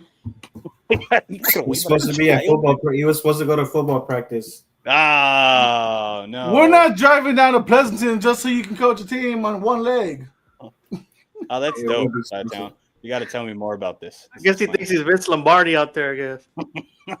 Hey, I made it out here, guys. You got to make it. You should see these kids. They're freaking. They're pretty good, man. They're elite. They're like country boys. So that's all they do is play football. How old are they? They're 5 and 6. Yeah, put them against me. I'll lay them all out. All right, let's move on. Kansas City Chiefs, 15-2. Last year, I think overexceeded expectations, not just because they were the reigning, defending 2-time champs in a row, going for a three-peat, but also the lack of offensive weaponry, the lack of offensive output, and they still went 15-2. So injuries didn't help. But when we look at the Kansas City Chiefs, Cody, tell me for this upcoming year, what are going to be the strengths of this team, in your opinion? I think I don't know, man. So the Kansas City Chiefs are like a team that don't really have like super strengths anywhere. They just flow together so great. I mean, yeah, they have a few stars like Mahomes, of course. No, but keep going on your point. So they flow together. So what's the strength? They flow together so good. That's what makes them so good in the Andy Reid offense. You know what I mean? There you go. That's just kind of, I think that every year our main question with them for at least the past few years is Travis Kelce falling off, and is the receiving core going to be able to keep up and play their part? Because we had the bad season where they were dropping all the passes, and then now we have last year where they made some improvements, made a good draft pick. We want to see how what's his name, Xavier, right? Xavier Worthy. Xavier Worthy, how he improves. I don't know why I was going to say Xavier Howard. But anyways, yeah. The culture in your mind, dude. That's what's going on. Yeah, we want to see we want to see how the receiving core improves. That's what Mahomes needs, right? That's what Mahomes is a step away from winning more Super Bowls, is having the right receiving core around him. Okay. Now, Joe, when it comes to the weaknesses, the biggest question marks, everything that you see, what would be your answer to the weakness and the question marks of the Kansas City Chiefs? It's that offensive line, man. They picked up Josh Simmons in the first round. Injuries did plague him in college. That's why he fell to them at 31, I believe. And then just you trade away Joe Tooney, so it's a lot of moving parts on that offensive line for the future. Good thing to have Pat Mahomes, a guy who can be a wizard and move around and do what he needs to make amazing plays. But just that offensive line, that's the key thing that we've been talking about the past couple of seasons. Hopefully, from what we're seeing, Josh is going to be that guy. Hopefully, that's why he fell, and everybody's probably going to be screwed that they allowed the Chiefs to somehow get him. So that's what I'm looking at for them. So you think the weakness of this team is what? The line, because Okay. it's young, and then you trade away arguably your second best offensive lineman on that line in Joe Tooney to the Bears. So it's like, how is it going to mesh now? Because you still have Creed there at center, but now it's guys get your banking on now to fully protect the golden investment in Pat Mahomes. Right. The bad thing for the Chiefs is their left side is a question mark. If everything in training camp is correct and Simmons is, every NFL team messed up for letting them go to Kansas City, that's one thing, and that's fair. But what about, like you said, Joe Tooney? What about your left guard? You didn't replace him. I have no idea who that guy is that's starting on the left guard. And when I look that's why I'm worried. Like, you trade away that guy that you moved, you literally put him at left tackle because that's how bad your left tackle was playing in the playoffs. Mm-hmm. Right. And you tried to have him somehow put a Band-Aid on that horrible left side of the football, and then you trade him away. That was one of the biggest things that I looked at it in the offseason. I'm like, are they going to continue to try to build in the draft with him replaceable? And I was just surprised. I'm like, why would you do that when he played all pro level last season? You just trade him away to the Bears. I was kind of surprised. Yeah, when I look at you have to, when you're looking at also what these guys are making right now, you kind of have to. Right, but no, you see the left guard? I'm confused. I'm so confused. They didn't even replace him with like a, there's a little Band-Aid. It's a guy that was already in the locker room. It was a guy that they already had trusted and they were kind of hoping to mold towards. But, I mean, look, I get it. That's going to be the thing that holds it back this year. Will still be the O line, just because we want to see what Josh Simmons will do. Jawan Taylor will be, causing the refs to keep swallowing their damn whistles. Yeah. Trey Smith's a good right guard, so I'm not worried for him at all. And of course, Creed Humphrey is who he is. But the left side might be a few questions. But I mean, this team, when they're not going to win a Super Bowl, and if they'll probably still make the AFC Championship, but they won't win that. Yeah. Okay. All right. There's a bold take right there. Any bold takes before we get into record predictions for the Kansas City Chiefs? They'll finish second. Oh, their run game is going to be the leading force for them this year. Really? And I think their secondary is overrated. 100%. I've been saying that. Still agree. Yeah. Because check out this running back room. Kareem Hunt. Hold on. Cody, go for it. I got Mahomes you. Mahomes gonna have revenge year, win MVP. Okay, I can see that. Joe, what did you say? Sorry. No, because I was looking at the guys that they signed: Elijah Mitchell, Kareem Hunt, and Isaiah Pacheco as a three-headed monster in that backfield. I'm like, because last year when Isaiah Pacheco went down, still that guy who was playing with the Alligators was their starting running back, and they brought in Kareem to kind of fill the void, but you could see the difference without Isaiah there. And now they were like, you know what? We're going to hopefully with this offensive line, what they're banking on now with bringing in Josh Simmons and then re-signing your guards, they're going to try to run the ball, what I'm thinking with those three guys. Those are the guys that you pick up at Goodwill. Hope. Wow. Damn. No, I'm I'm like, kidding. No, is it- I was kidding. I like Isaiah Pacheco. He's grown on me a lot. Yeah. I like the way he runs the ball, Yeah. the ball between the tackles. If he Yeah. could get back to the form that he was before injury last year, then I will be happy for him. 100%. But my biggest fear is that he won't be that guy because running backs, it's once your legs go. No, yeah, and then that's why they brought back Kareem and then signing Elijah Mitchell, a was guy a good one. that you've seen in spurts with the 49ers. Unfortunately, he was hurt throughout his tenure with the 49ers, but he's not asked to be the guy here. So you bring these guys on limited reps throughout the whole game, and it's going to be really helpful for Pat Mahomes. Hey, is this his contract year? Who, Mahomes? No. Pacheco's. This is his fifth year. So yeah, he's in a contract year for sure. Damn, they're gonna have to pay him because he's a late rounder and Let him he's go. gonna want his money. He was like, what, a 6th-round draft pick? 7th-round draft Yeah. pick? He's gonna have to play. 7th from Rutgers. He's got to play to get it, but I don't think they're going to keep him. Yeah, he would have to get like 1,600 yards and like 8 Okay, touchdowns. not that much. They'll draft a new running back in the 6th round next year. Yeah. Okay, well, Isaiah bold takes Pacheco- wise. Pacheco's guy has 2 Super Bowl rings. He'll be fine. Bold takes wise. Got the guys on the bottom left and right. I agree with both of you. So we'll get into it.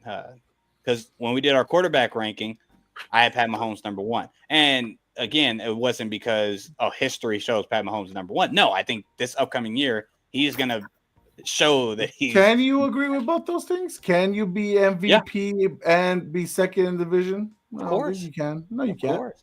No, Yeah, you you can. can't. When was the last time a guy finished second and won the MVP? God finished second Is it in the division and won MVP. That's a good been question. a while. They had said never last year, so I don't know how that has changed. That's won the division.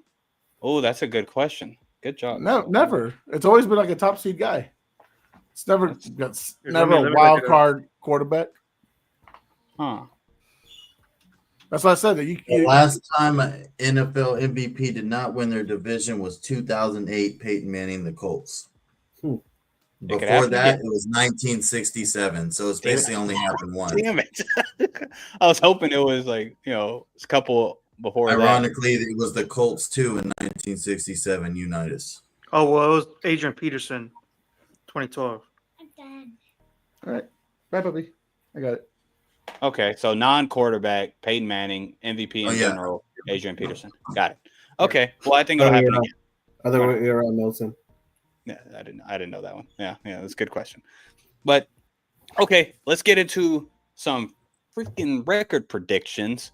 This is gonna get. I got the over-unders here just in case. Yeah, Yes. me too. I wrote it down. Let us start from the bottom to the top. Dirty girl. Las Vegas Raiders last year won 4 games. The over/under this year is 6.5. I saw it 6.5. 7.5. I got Vegas at Alright. 6.5. It might have been well. It depends Where'd where you you're look at going. BetMGM or where'd you look at? Vegas. I'm on MGM right now. Damn it! I was hoping I got one answer. Because All those right. are 2 So what team are Well, we doing? what's more Okay. likely to y'all, 6.5 or 7.5? Let's be honest. 6.5 for the Vegas Raiders. Okay, so 6.5. That's high. yeah. So let us do this. The Vegas Raiders will hit under 6.5. See? I'm with that. Anybody disagree? Okay. All right. Well, all right. We'll see. I'll say you hold that. I have the Las Vegas Raiders finishing this upcoming year at 6-11. Okay. So that's why I say Vegas is like friggin' genius because they got it right there. So seniority. So for my record prediction for the Las Vegas Raiders, I have them finishing like Milton 6-11. And then my Raider prediction, I have them finishing under both of y'all at 5-12. Yeah. That'll be funny. Jose. Yeah, for me, they're one of those teams that bully the Chargers and Broncos most of the times. Give me the over at 7-10. That hurts you. You're so That that hurt. hurt Let's say that. That hurt. They're gonna get some hair in ugly that wins. process. Dude, it's Pete Carroll. It's tough, bro. Pete Carroll can get understand. nasty wins, bro. Right, I understand. It's Pete It's Carroll. I get a you. lot better than what they had with Josh McDaniels. Who they have last year as the head coach? Antonio Pierce. Oh, I don't know. Oh, One see, that's year, what I'm talking about, bro. Like we're talking about Pete Carroll, bro. At worst, like that's almost 7 wins minimum. Like it's just tough, bro. And I think with you're playing in this division though, it's a tough division. I'm like, that's fine. They bullied the Broncos. They've beaten the Chiefs. Rode around the bus around the damn stadium. All this shit. You know, they're dirty workers, bro. You know, 7-10. That's not even saying anything. That's not even a playoff team. That's just 7-10. All right. Okay, so we're a little mixed here. Chi-Town, are you leaning towards me and Joe with 6 wins, Cody with 5, or Jose with 7? Or you think we're all off and they're going to win 10 games? I'm with Cody. I think 5 wins. That I don't know, man. Like that. So if you feel like they could get wins over their divisional rivals, you think they could get a win with week 1? Could they? Sure. The Raiders have actually beaten the Patriots the last couple of years, 2 out of the last 3 years. Could they? Yes, absolutely. Because those are both good coaches, right? Yeah, both good coaches. I mean, but either way, like even like when Bill was still there, because I have that. I have that. Does not. I mean, I have the Raiders losing that one too. I have them going 3-3 in the division, by the way. Whoa. So okay. I just want to let y'all know. And then of course there's Browns, there's Giants. That's that could be anything. And they could Jacksonville. So I mean, it's not really hard. And Tennessee. So it's not really hard to say there's a few teams that could beat. And the Colts. Come on, Daniel Jones ain't gonna win that game this year for us. Come on. Well, that's where I have them as their first win, is against the Colts. Oh wow, okay. I got them winning 2 before that, but funny. I got them being the Chargers week 2. So yeah, likewise. Funny stat to kind of bolster up Jose's take, and of course, like I disagree, but I see where your mind's at. The lowest wins Pete Carroll has ever had as a head coach was 6 in 1994. If we talk about with Seattle, was 7. So yeah, was that 6 with the Patriots? Yeah. Yes. No, the Jets. Jets. Oh, he was. Yeah, because he was the Patriots, Jets, Seattle coach, and now the Raiders coach. Yeah. So, yeah, funny enough, you could. History is on Jose's side. We're looking at the roster. Hey, and honestly, go ahead, Jose. And also, if y'all checked out the RB1 episode, I'm high on Ashton Genty going off this year. They're gonna push him. They're gonna push him this year, and they're gonna break those legs off quick. So I think that he's gonna get them to 7 wins. He's gonna get them at least 4 wins early. Mm-hmm. I think this is one of the worst teams Pete Carroll started with, though, right? At least in a long time. I mean, he got the Jets in '94. That tells you enough. Yeah, that was a one and done, by the way. Not 50 years ago. It was a one and done. Yeah. So he said Pete Carroll did have Johnny Unitas one time, and they. yeah. Johnny Unitas. So, okay, we're a little off, but we're in the same range. So 5 to 7. We're no one's far off. One's the ceiling, one's the floor. 6.5 was the prediction, was the over under, so we're fine. We're right there. Yeah, we are correct. Let's go with the team that's finished 3rd last year in the Denver Broncos. The Ponies. Here we go. The Dirty Ponies. I have the Denver Broncos finishing this upcoming year, winning the division at 12-5. Yep. Hot take alert. 12-5, fellas. I am willing to defend it, but go on with yours first. Alrighty. It's the Sports Mailman's record prediction for the Denver Broncos for this upcoming season. I have them finishing at 11-6. Okay. I think the Denver Broncos will have a pretty good season. I don't think they will win the division, but I got them going nice 10-7, getting in the playoffs.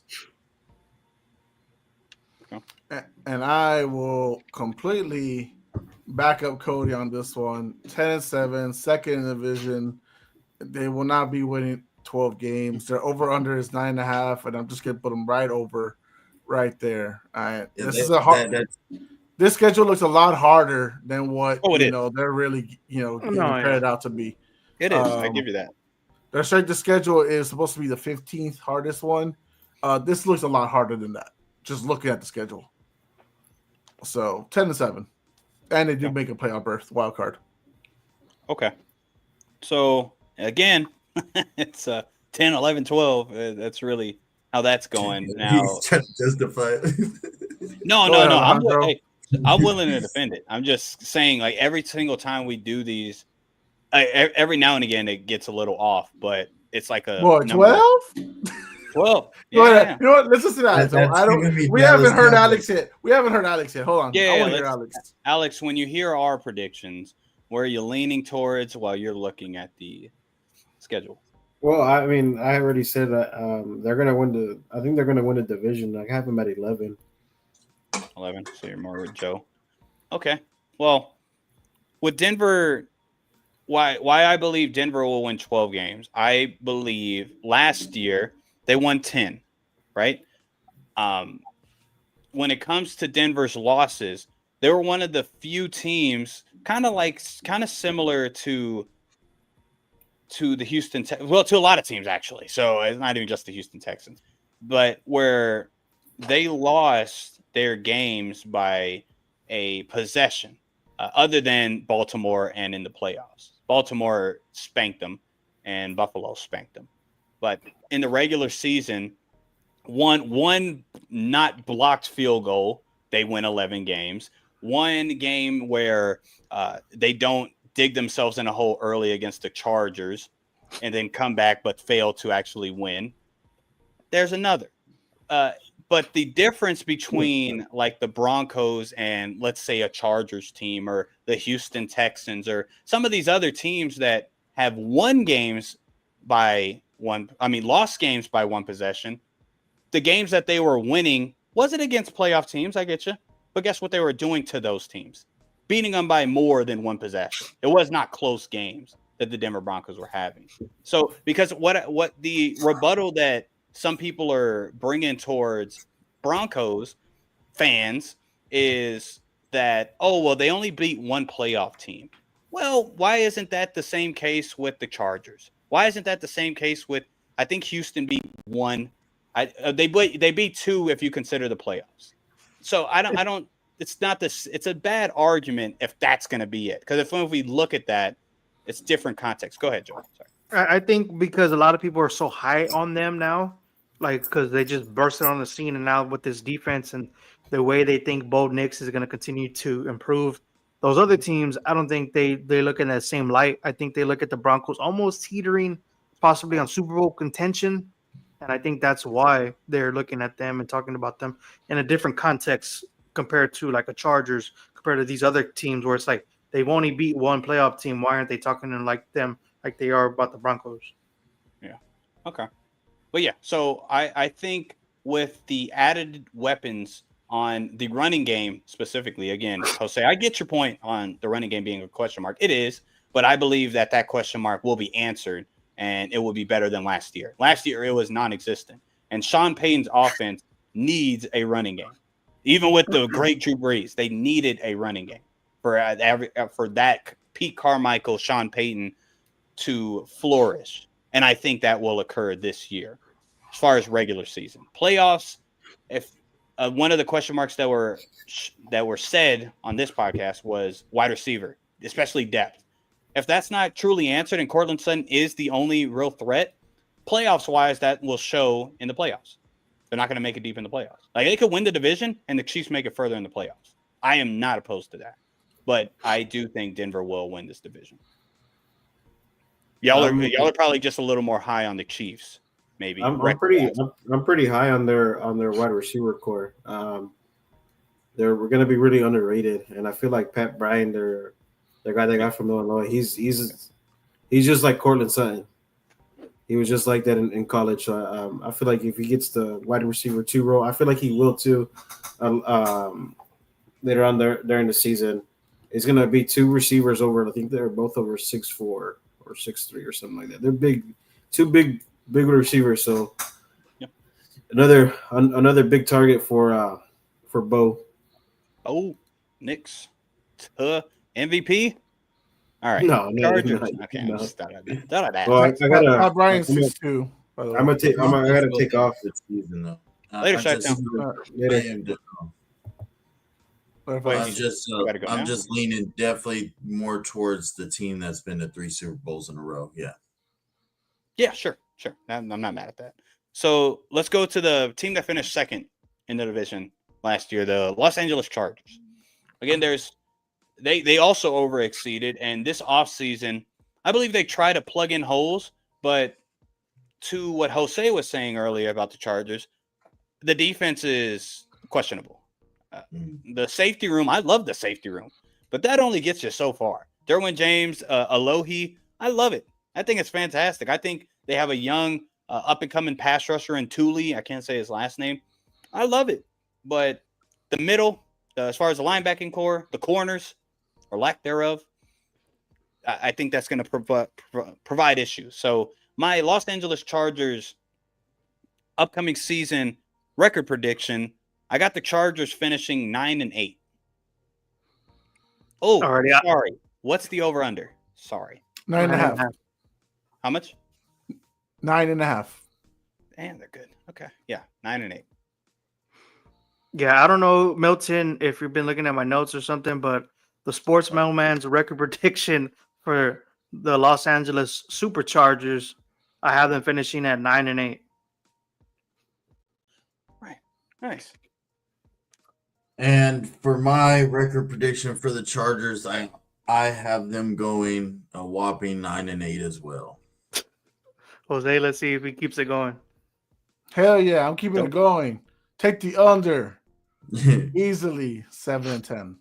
Damn. I knew it. Well, he said they were going to have a losing season earlier, so I was just waiting. Oh, to true, see. His batteries are dead. Yeah. Okay. Well, They 7-10. they most likely go 1-3 against the NFC East. So, and 2-4 in their own division. Yep. See, that's where I think. 2, 3. Yeah, I disagree with that. That's The where NFC you East. get the upside. No, yeah, that's where I see the upside of it. So I guess that's why we differ on.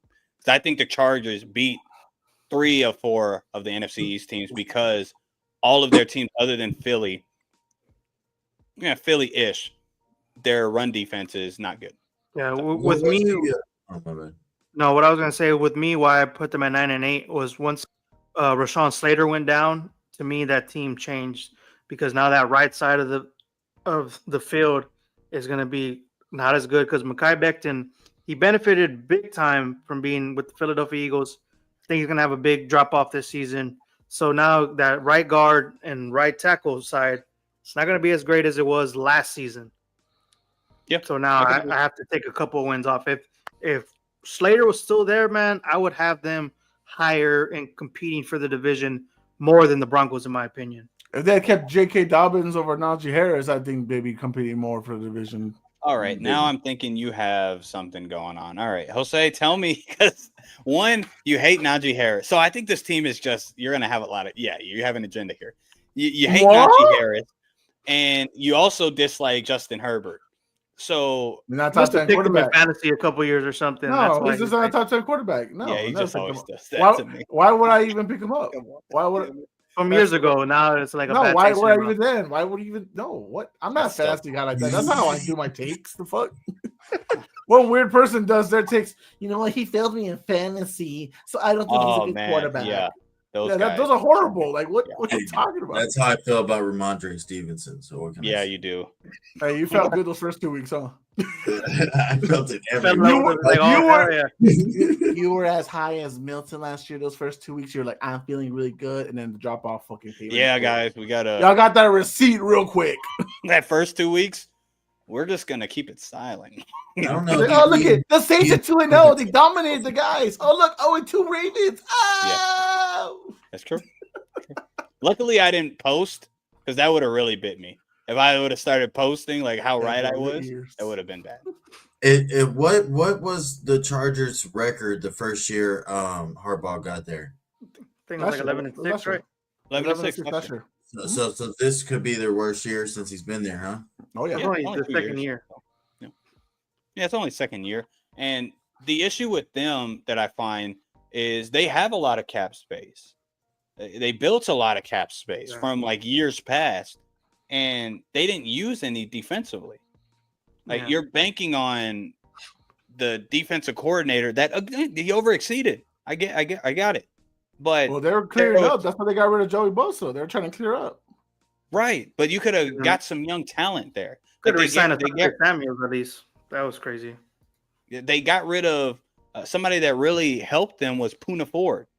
You got rid of him for what? And you didn't replace him. So I don't see like the vision of the defense. I think because they overexceeded, they just said, "Oh, if we get a little worse." I think they're purposely trying to tank on this year. Like they're just trying because they're looking forward to the next few years. If you look at their cap space the next couple of years, they're going to be in the top 5 the next 2 years. Right. So that's where the whole Joey Bosa thing. That's let him go to Buffalo for free and whatever. That's one of the things. Like yes, they have. It's just like us, Milton, with the Patriots having still $60 million. The reason we're not doing anything crazy, like probably trade for Trey Hendrickson, Terry McLaurin, or Micah Parsons, is also because we're not going to have the money next few years. If the Chargers start doing that right now, then they hurt what they're looking for the future. And I think that's what Jim Harbaugh is looking for. He's looking for the guys that he wants to draft and pick up in free agency. Yeah, that's probably right. Okay, he's trying to play chess and not checkers. I could see that. And it's Jim Harbaugh. Mm-hmm. So Jim. Yeah, it's always we always get that mixed up. I can see that one. So also provide a little bit of context to. I was talking to a coworker, and funny enough, he's a Chargers fan, and he was saying all of this. He's like, we had the number 1 scoring defense. Yeah, a real one too, though. And so I had to let him know that they won 11 games. 7 of those 11 games were teams that were in the top 10 of least scoring offenses. So again, there's context to it. Like you still did good, but when you played a Cincinnati, which you won, they beat the Cincinnati Bengals just because the defense was that bad. But when you play these teams with high-powered offenses, you get scored on. And you didn't play a lot of those teams with high-scoring offenses, so you didn't get scored on. So I just wanted to put that out there, too, for any Charger fans that are going to come for us. All right. Lastly, Kansas City Chiefs. They won the division the last couple of years.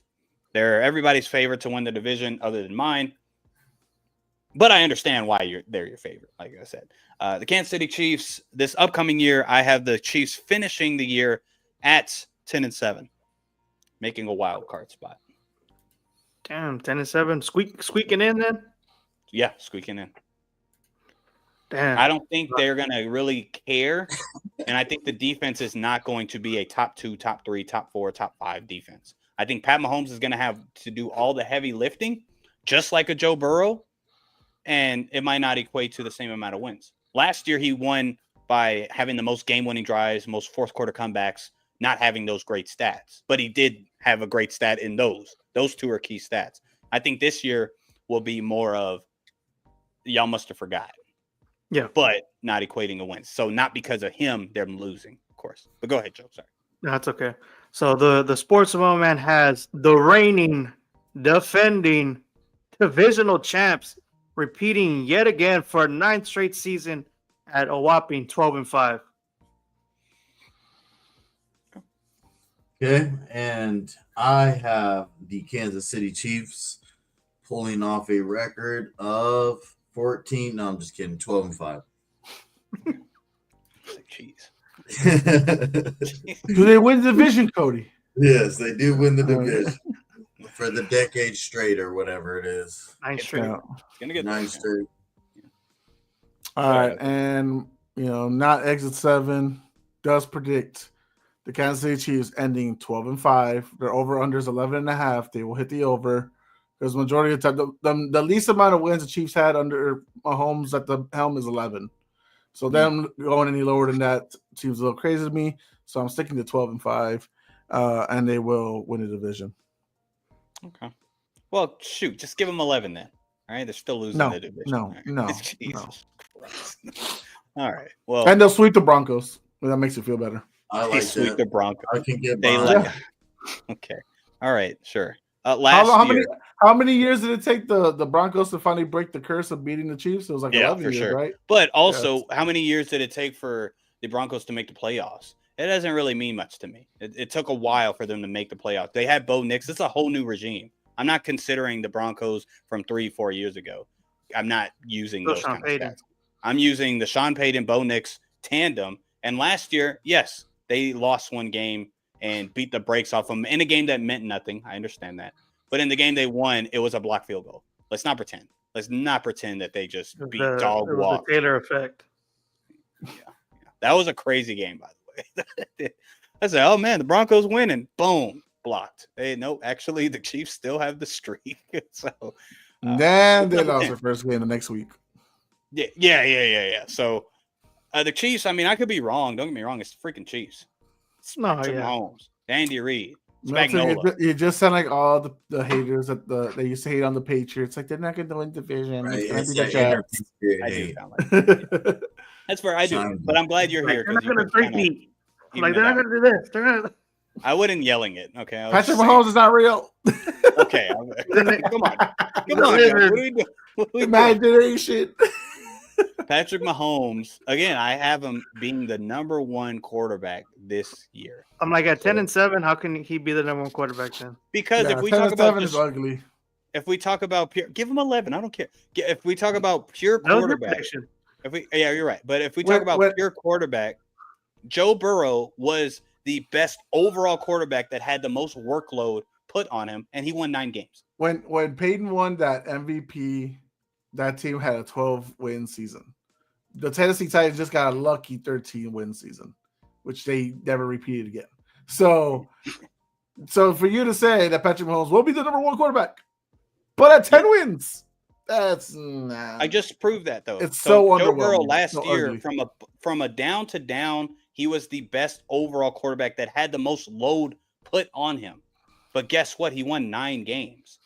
So that doesn't equate to me. I'm not saying I could see Patrick Mahomes win the MVP. That's why I agree with Cody's hot take. That could happen. But just because you're the best quarterback doesn't mean you get the MVP. We've seen that already. 100% seen that. Hey, but the same way you say you trust Sean Payton and Bo Nix, I'm going to trust Andy Reid and Patrick Mahomes way more than that. Well, I trust them to make the playoffs and go further in the playoffs. I trust them to win a division because that's the minimal thing you have to do. Or you mean they're going to go on a spree on the road again? A team that's on a 7-year streak of going to the AFC Championship minimum. I'm not. Don't ask me to pick another quarterback head coach pair. No, not yet. Right. So I'm not saying. Well, that's not the argument. I'm not saying that they're better. Maybe like another year away for Denver to like really. More like 3 years, bro. People are gonna be 1 year away from me turning the Denver Broncos into the New York Jets.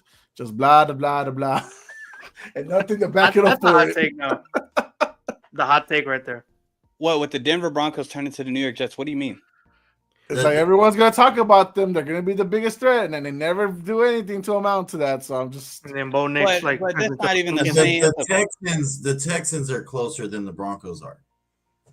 I'm saying within the division, though. I'm talking about the within. Oh yeah. Oh, I'm just saying that. Oh, okay. The Chiefs. Yeah, I see I get it, but I don't think that's a fair analogy because Sean Payton, this whole division has changed as far as just structure. Now you have competent head coach. The reason why we dog walked everyone and we became a dynasty, our division sucked. There was dysfunction in every single team. Even when they had a good 2-year run, some was up. Like with the AFC West now, that's changing. Like with not just because there's a new quarterback in town or a new wide receiver in town or a new running back in town, but it's a whole culture change with all of the teams. So I disagree. I think I could be wrong on Denver winning the division this year, but I don't think they're far off. And I don't think it's a good place to be where, all right, well, the past success is going to always equate. So every single year, because of what the Chiefs have done the last couple years, they're just going to consistently win the division. That's not true. Well, that's what we were saying about New England, though, at that ladder run when they were still winning divisions, when it was like, all right, this team's not as good as years past, but everybody fears the New England Patriots in that division just because what they've done over those years, Right, but like those past couple years. No, those past couple of years where Tom Brady was like willing like third and fourth stringers to division wins or division titles. I'm like, it was mainly Tom, of course. Right, And but why was that? Because our division was not good. That's what I'm saying. This division is good. Even without the Broncos, the Chargers are good. Raiders aren't good yet, but they'll get there. This division has gotten better, especially better than what the Patriots division was. Yeah, for sure. This last year, this is where I say it's going to be different. The only reason why we started losing the division, why? We didn't have our quarterback. We were quarterback left. So it's a whole different thing. I don't think this is really – you can't compare these two divisions. We're totally – AFC East, AFC West, totally different on how it's structured right now, especially. That's my opinion. But all right, I actually had a couple questions. Cody, whenever you got to leave, bro, you got it, dude. I had a couple questions that I wanted to debate on. Where is it at? Oh, come on. Okay. Who do you think's the biggest threat to threaten the Chiefs for this divisional primacy? You're saying just in their division, not it's just division. Like this year, just in general. No. Just like you know how the Chiefs have taken over, and then before the Chiefs, the Broncos had like 4 or 5 years in a row, like that. That's what I mean. No one yet. The future wise, if they're playing chess, it'll be the Chargers.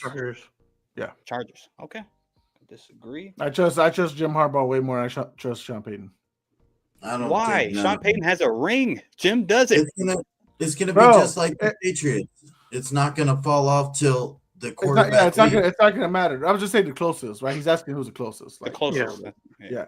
But like yes, he has a ring, and Jim Harbaugh has a national championship and he has a Super Bowl appearance. He's got more recently than I had than Sean Payton. Sean Payton's got one good year that everyone talks about 16 years ago. Well, it's like Aaron Rodgers. He's the Doc Rivers of NFL coaches. Yes. Fair. Yeah, like he bailed on the team. He retired. He didn't want to coach him, and then he wanted to unretire. He was like, you know what, trade me, please, trade me now, please. And so Jim Harbaugh, even when he took Colin Kaepernick, dude, he was not really that that guy. He was, and he took him to the Super Bowl. He took him back to an NFC Championship the following year. He made them competitive every year he was there. He just got in the beef with the ownership. Then he goes on, builds a team in college with the Michigan Wolverines. Ends up winning the national championship. Could have probably done it, the year before too, but they got upset. And then this year, I mean, he turned around a bad team and with a team or roster that wasn't really ready for it. And now he's playing chess with the whole defense, the whole contracts and everything, so he can build to the team that he wants it to be. I trust Jim Harbaugh way more than I trust Sean Payton. Sean Payton will quit as soon as this team starts failing. Well, I agreed with everything until that last dig at Sean Payton. Hey, he quit on Russell Wilson, didn't he? Yeah, I was just about to say that. No, he did kind of do that. Go ahead, Cody.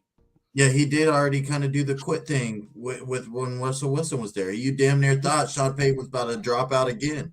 No, I don't. No, he knew Russell Wilson couldn't run his offense. That was it. Y'all are making it way for him. Huh? But he traded for him. No, Sean Payton didn't. Sean Payton did. The team wanted him.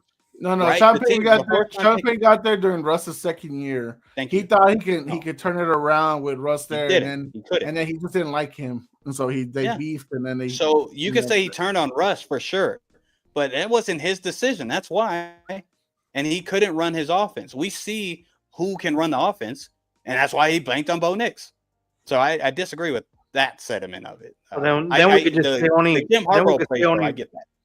We could say only real guy can run his offense, Drew Brees, because Bo Nix, he was up and down throughout the season. Earlier in the season, eventually turned it around a little bit. Yeah, and no one brings up also how freaking Sean Payton was there when freaking Drew Brees was having his own Joe Burrow run. With all offense, no defense. He couldn't do anything. So I don't trust Sean Payton for shit. So respectfully. By the way, Sports Mailman, did you hit up this report that apparently Washington offered the Steelers McLaurin for Pat Freiermuth in a second? No, I was reading some of those rumors and stuff. Some of those rumors I kind of don't know how to feel about it, depending on where it's from. Yeah, coach. Later, bro.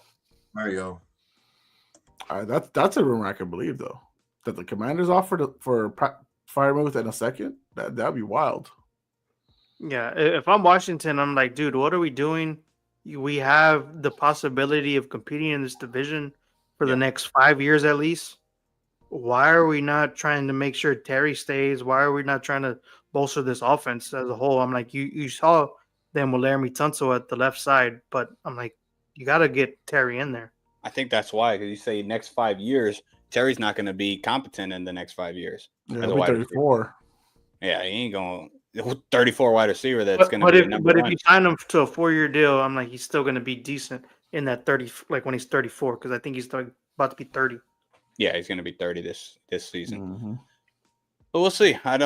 We'll see. I if they don't get something done with Terry and they do trade, if they trade him to Pittsburgh, that's going to be kind of funny because I think y'all got to go back on y'all's Pittsburgh take, but y'all probably aren't. Washington's going to that's going to be hilarious how they handle a nice rookie quarterback, had a good year, and then you just take away his number one weapon, which I think he could still suffice and play well, but that's not. I don't think he'll play as good. Well, I don't think they're going to win games. Again, like when some of these players get taken away, the quarterback sometimes still doesn't play as well, I guess, as far as efficiency. But you do need some weapons. You have to have a guy to throw to. Yeah, for sure. You need one guy, and we'll see. If they're banking on Debo to be number one, that's going to bite them in the keister. They also don't want Brian Robinson anymore, so let's see. Yeah, that's going to be that's an interesting. That's fine. I don't care for Brian Robinson either. Like that's perfectly fine. Move right, but who you got? Austin Eckler? No, they're leaning on Ja'Cory Krosky Merritt. That's what they're looking to like push to. Rookie, right? Yep. Rookie. Okay, fair enough. Yeah, that's a rookie. They probably know more than that. It's also a Brian Robinson contract year, so they're like, do we want to? Yeah. Another question: which quarterback outside of Mahomes has the most to prove? I think this is the easy answer. Justin Herbert. Yeah. You agree in with this that? division, just as a whole? No, division. Just in this division, Bo Nix to me is like can that freshman year make it just as good as the sophomore year? Where you disagree at, Jose? Bo's got a ceiling, so I don't have a high expectation for him to be big for the long time. But Justin Herbert's a guy that everyone talks about being a top 5 guy, a top 1 arm, and blah blah blah, top 10 this and that. But he has never had a top 10 season. Every year I got to hear about how Lamar doesn't succeed in the playoffs, how he choked and all that stuff. But where's the criticism for Justin Herbert? Justin Herbert, this is his 6th year. Justin Herbert doesn't even have 1 playoff win. So I'm just Justin Herbert will, for me, until he does otherwise, he's the one that needs to prove you something because he's the one that everyone's putting up on a pedestal. Before you go, Joe, real quick, you said he's never had a top 10 season. He's definitely had a top 10 season. What do you mean by that? You're equating like wins? Sure, but I'm saying statistically, he's definitely been a top 10. No, yeah, he's a top 10 season. I'm saying he's not a top 10 guy to me. Like, okay, cool. I just want to clarify. No.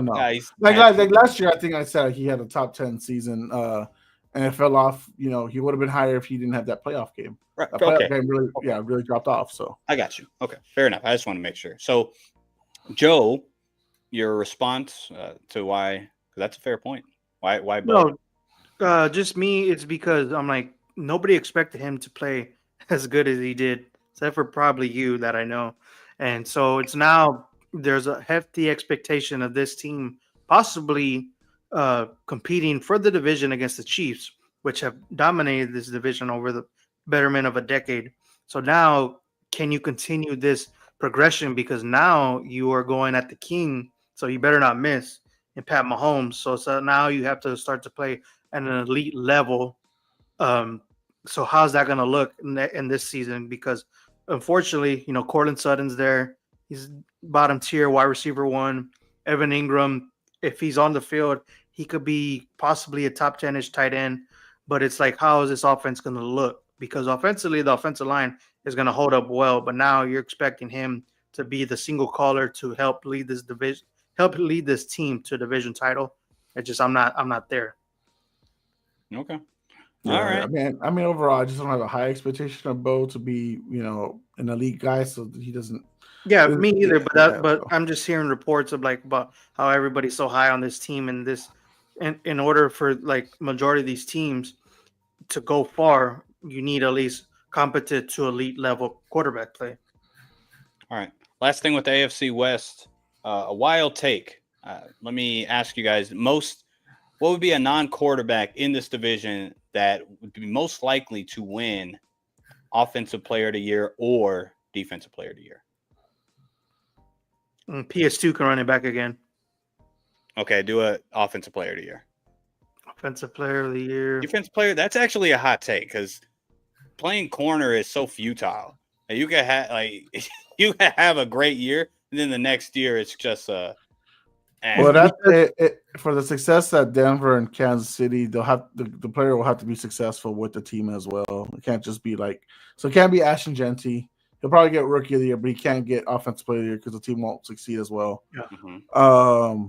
So when you're looking at what possibilities there is right now, honestly, there's no one special in this division, respectfully. I don't think there should be anybody on either side that's saying, other than PS2, right? But they usually don't give back-to-back DPOY awards. A lot of guys that people thought that might win, surprisingly, was Nick Bonito. So that could be one. Denver can win back-to-back DPOYs, but different players. So, I mean, but it's also harder for a linebacker to win those awards. Like probably Mahomes, Offensive Player of the Year, if what Milton and Cody have said of how good they're going to be, possibly Mahomes. Well, non-QB, right? Milton, you said non-QB? Yeah, non-QB. Oh, okay. I get you. Offense players sometimes go to QB, but questioned non-QB. Mm-hmm. I would say defense, Chris Jones. He's a hot nigga. He's one of those that can possibly get into it. His legacy is going to be more of him in the postseason more than him in the regular season. Mm-hmm. Yeah, but yeah, like offensively, I don't think anybody can possibly win Player of the Year, Offensive Player of the Year. What's Bo's expectation for yards and touchdowns? I think I don't know what Vegas has, but I'm assuming yards will probably be like 38, 3,500, maybe 28 touchdowns, something like that. He had 29 last year. Well, he really had 25. I don't really count the last game against Kansas City. Yeah. He just put he's projected. Now this is off Stat Muse, so I'm not really gonna be all over it. He's projected about 3,900 yards, 26 touchdowns. Not really interceptions or anything like that. So yeah, they're saying about 39, but 27 touchdowns. I would say if anything's over, it'll probably be touchdowns, but that's a lot of yards. I don't know. The yards, that's kind of, we'll see. Let's see. Let me look at his prayer props. I think that'll be better than what I was looking at with Stat Muse. Was that per game? No, I don't want to give. Hey, and Jose, while you're looking that up, can you let us know when we're gonna do our Poodle Beaches Sports and the People's Debate Draft? I don't know if y'all want to do this or not, but we should do all this live whenever we're doing the draft. Yeah, that's all I was saying in the chat. In the chat, it's a live podcast draft. Oh, okay. And I said next Thursday because I don't know what y'all's plans for next Wednesday. So with everybody, we should be good for Thursday, I think. But if y'all want different dates, y'all just gotta let everybody know so we know for sure. Oh, okay. Cody's specifying. He meant for our expectations. So I'll stick with mine. 3,500. I'd say 30 touchdowns should be a. What was it last year? 25 and 12, 26 and 12. Well, he had 29, but I don't count the last year. Have to be 36, 37, and about 22 to 24 touchdowns with I'll say he has a drop off. I'll go with I'll say he's more better in completions. I'll say he's about 68%. Last year was 66. I think he'll drop off from last year it was 3,700. I think he'll be more like about 34, 35. and I think he'll hit like the prediction said in Vegas, about 27 touchdowns. I think he'll drop on that. Interceptions, I'll probably keep the same at 12. I don't think that would be a slump then, Jose. That wouldn't really I be said it's a follow. I didn't say like slump. I know we were talking about sophomore slump earlier. Well, actually, I mean, okay, so like that's a little off, but because what was the slump for CJ Stroud? He threw less yards. He was less accurate because the first rookie year he barely threw any interceptions. More interceptions. Then he threw a lot more. I mean, it doesn't have to like. I agree. Jaden Daniels is more likely to have a bigger slump than Bo Nix is, but I mean, you don't think he'll just get? You don't think he'll skyrocket from last year? No. Okay. He has a ceiling. I think that he's going to be really good in game management situations, and he won't be. I guess that's what I'm saying. Like he won't be those big pop off. He'll be the guy who won you the games and stuff like that. He'll be the guy who can lead you, who can't really make the mistakes, but he won't also be the reason why you lost. You get what I mean? Like, so do you don't think he will be a comparable quarterback for years to come, a better version of a Kirk Cousins? Let's go with that. That's good. Then. Kirk Cousins light. Yeah. Well, okay. So you're not okay. I just wanted to make sure you're not saying that this rookie year is the best he'll get. No. Right. No. I mean, statistic wise and everything. No. Okay. I got you. He'll have better years. But you don't think he'll skyrocket? Okay, I got it. Yeah. So I think he'll go down in yards. I think he'll go up in touchdowns. I think he'll be more efficient in that aspect because of the running back help. But also that'll take away from his yards. Now, all-purpose yards, I think he might actually have a little bit more rushing yards because as a scrambler, I think that's where he overexceeded a lot of people's expectations. Nobody expected him to be a good runner. He is a good runner. So, we'll see. All right. Well, that's the AFC West, fellas. Next week, we got our awards portion. I'll figure out, make all that stuff. But AFC West is in the books. The Chiefs outnumber my Broncos, winner of the division. So the people believe the Chiefs will win the division. I say the Broncos. The people, the Vegas, all right. All that stuff. I got it. 99.99998% of the world believes the Chiefs will win the world, Craig. The world. The world. Okay. All right. Well, I don't. We'll see what happens. I think this will be a fun year to watch the AFC West because there is a lot of new things happening. Like you said, Jose, with Justin Herbert, will he take another step as far as what is the next step? I don't think it's stats. I think it's wins. Can he take that next step to grab the wins or playoff? Yeah, well, for but we'll see. Chiefs, same thing. All the questions have to get answered as far as on the offensive line. Vegas, you're in a step in a new direction, which is a positive thing. Don't let the win total bum you out. And the Denver Broncos, I think it's all moving up. It's an upper trajectory. It just depends. How far you will depend on Bo and the offense. So when the Raiders finish the same record as the Chargers, that's going to be a good thumbs up year for them. Yeah, for sure. 7-10. That's going to be crazy. It's going to be crazy. But yeah. So everybody, thank you for joining. If you're still here, make sure, again, you like and subscribe to the video. If you watch this back, thank you for you as well. Tell a friend to tell a friend to tell a friend to tell a friend.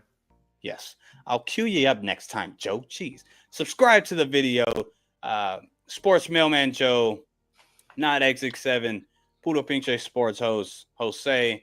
I am your host, Milton, and thank you. We are out.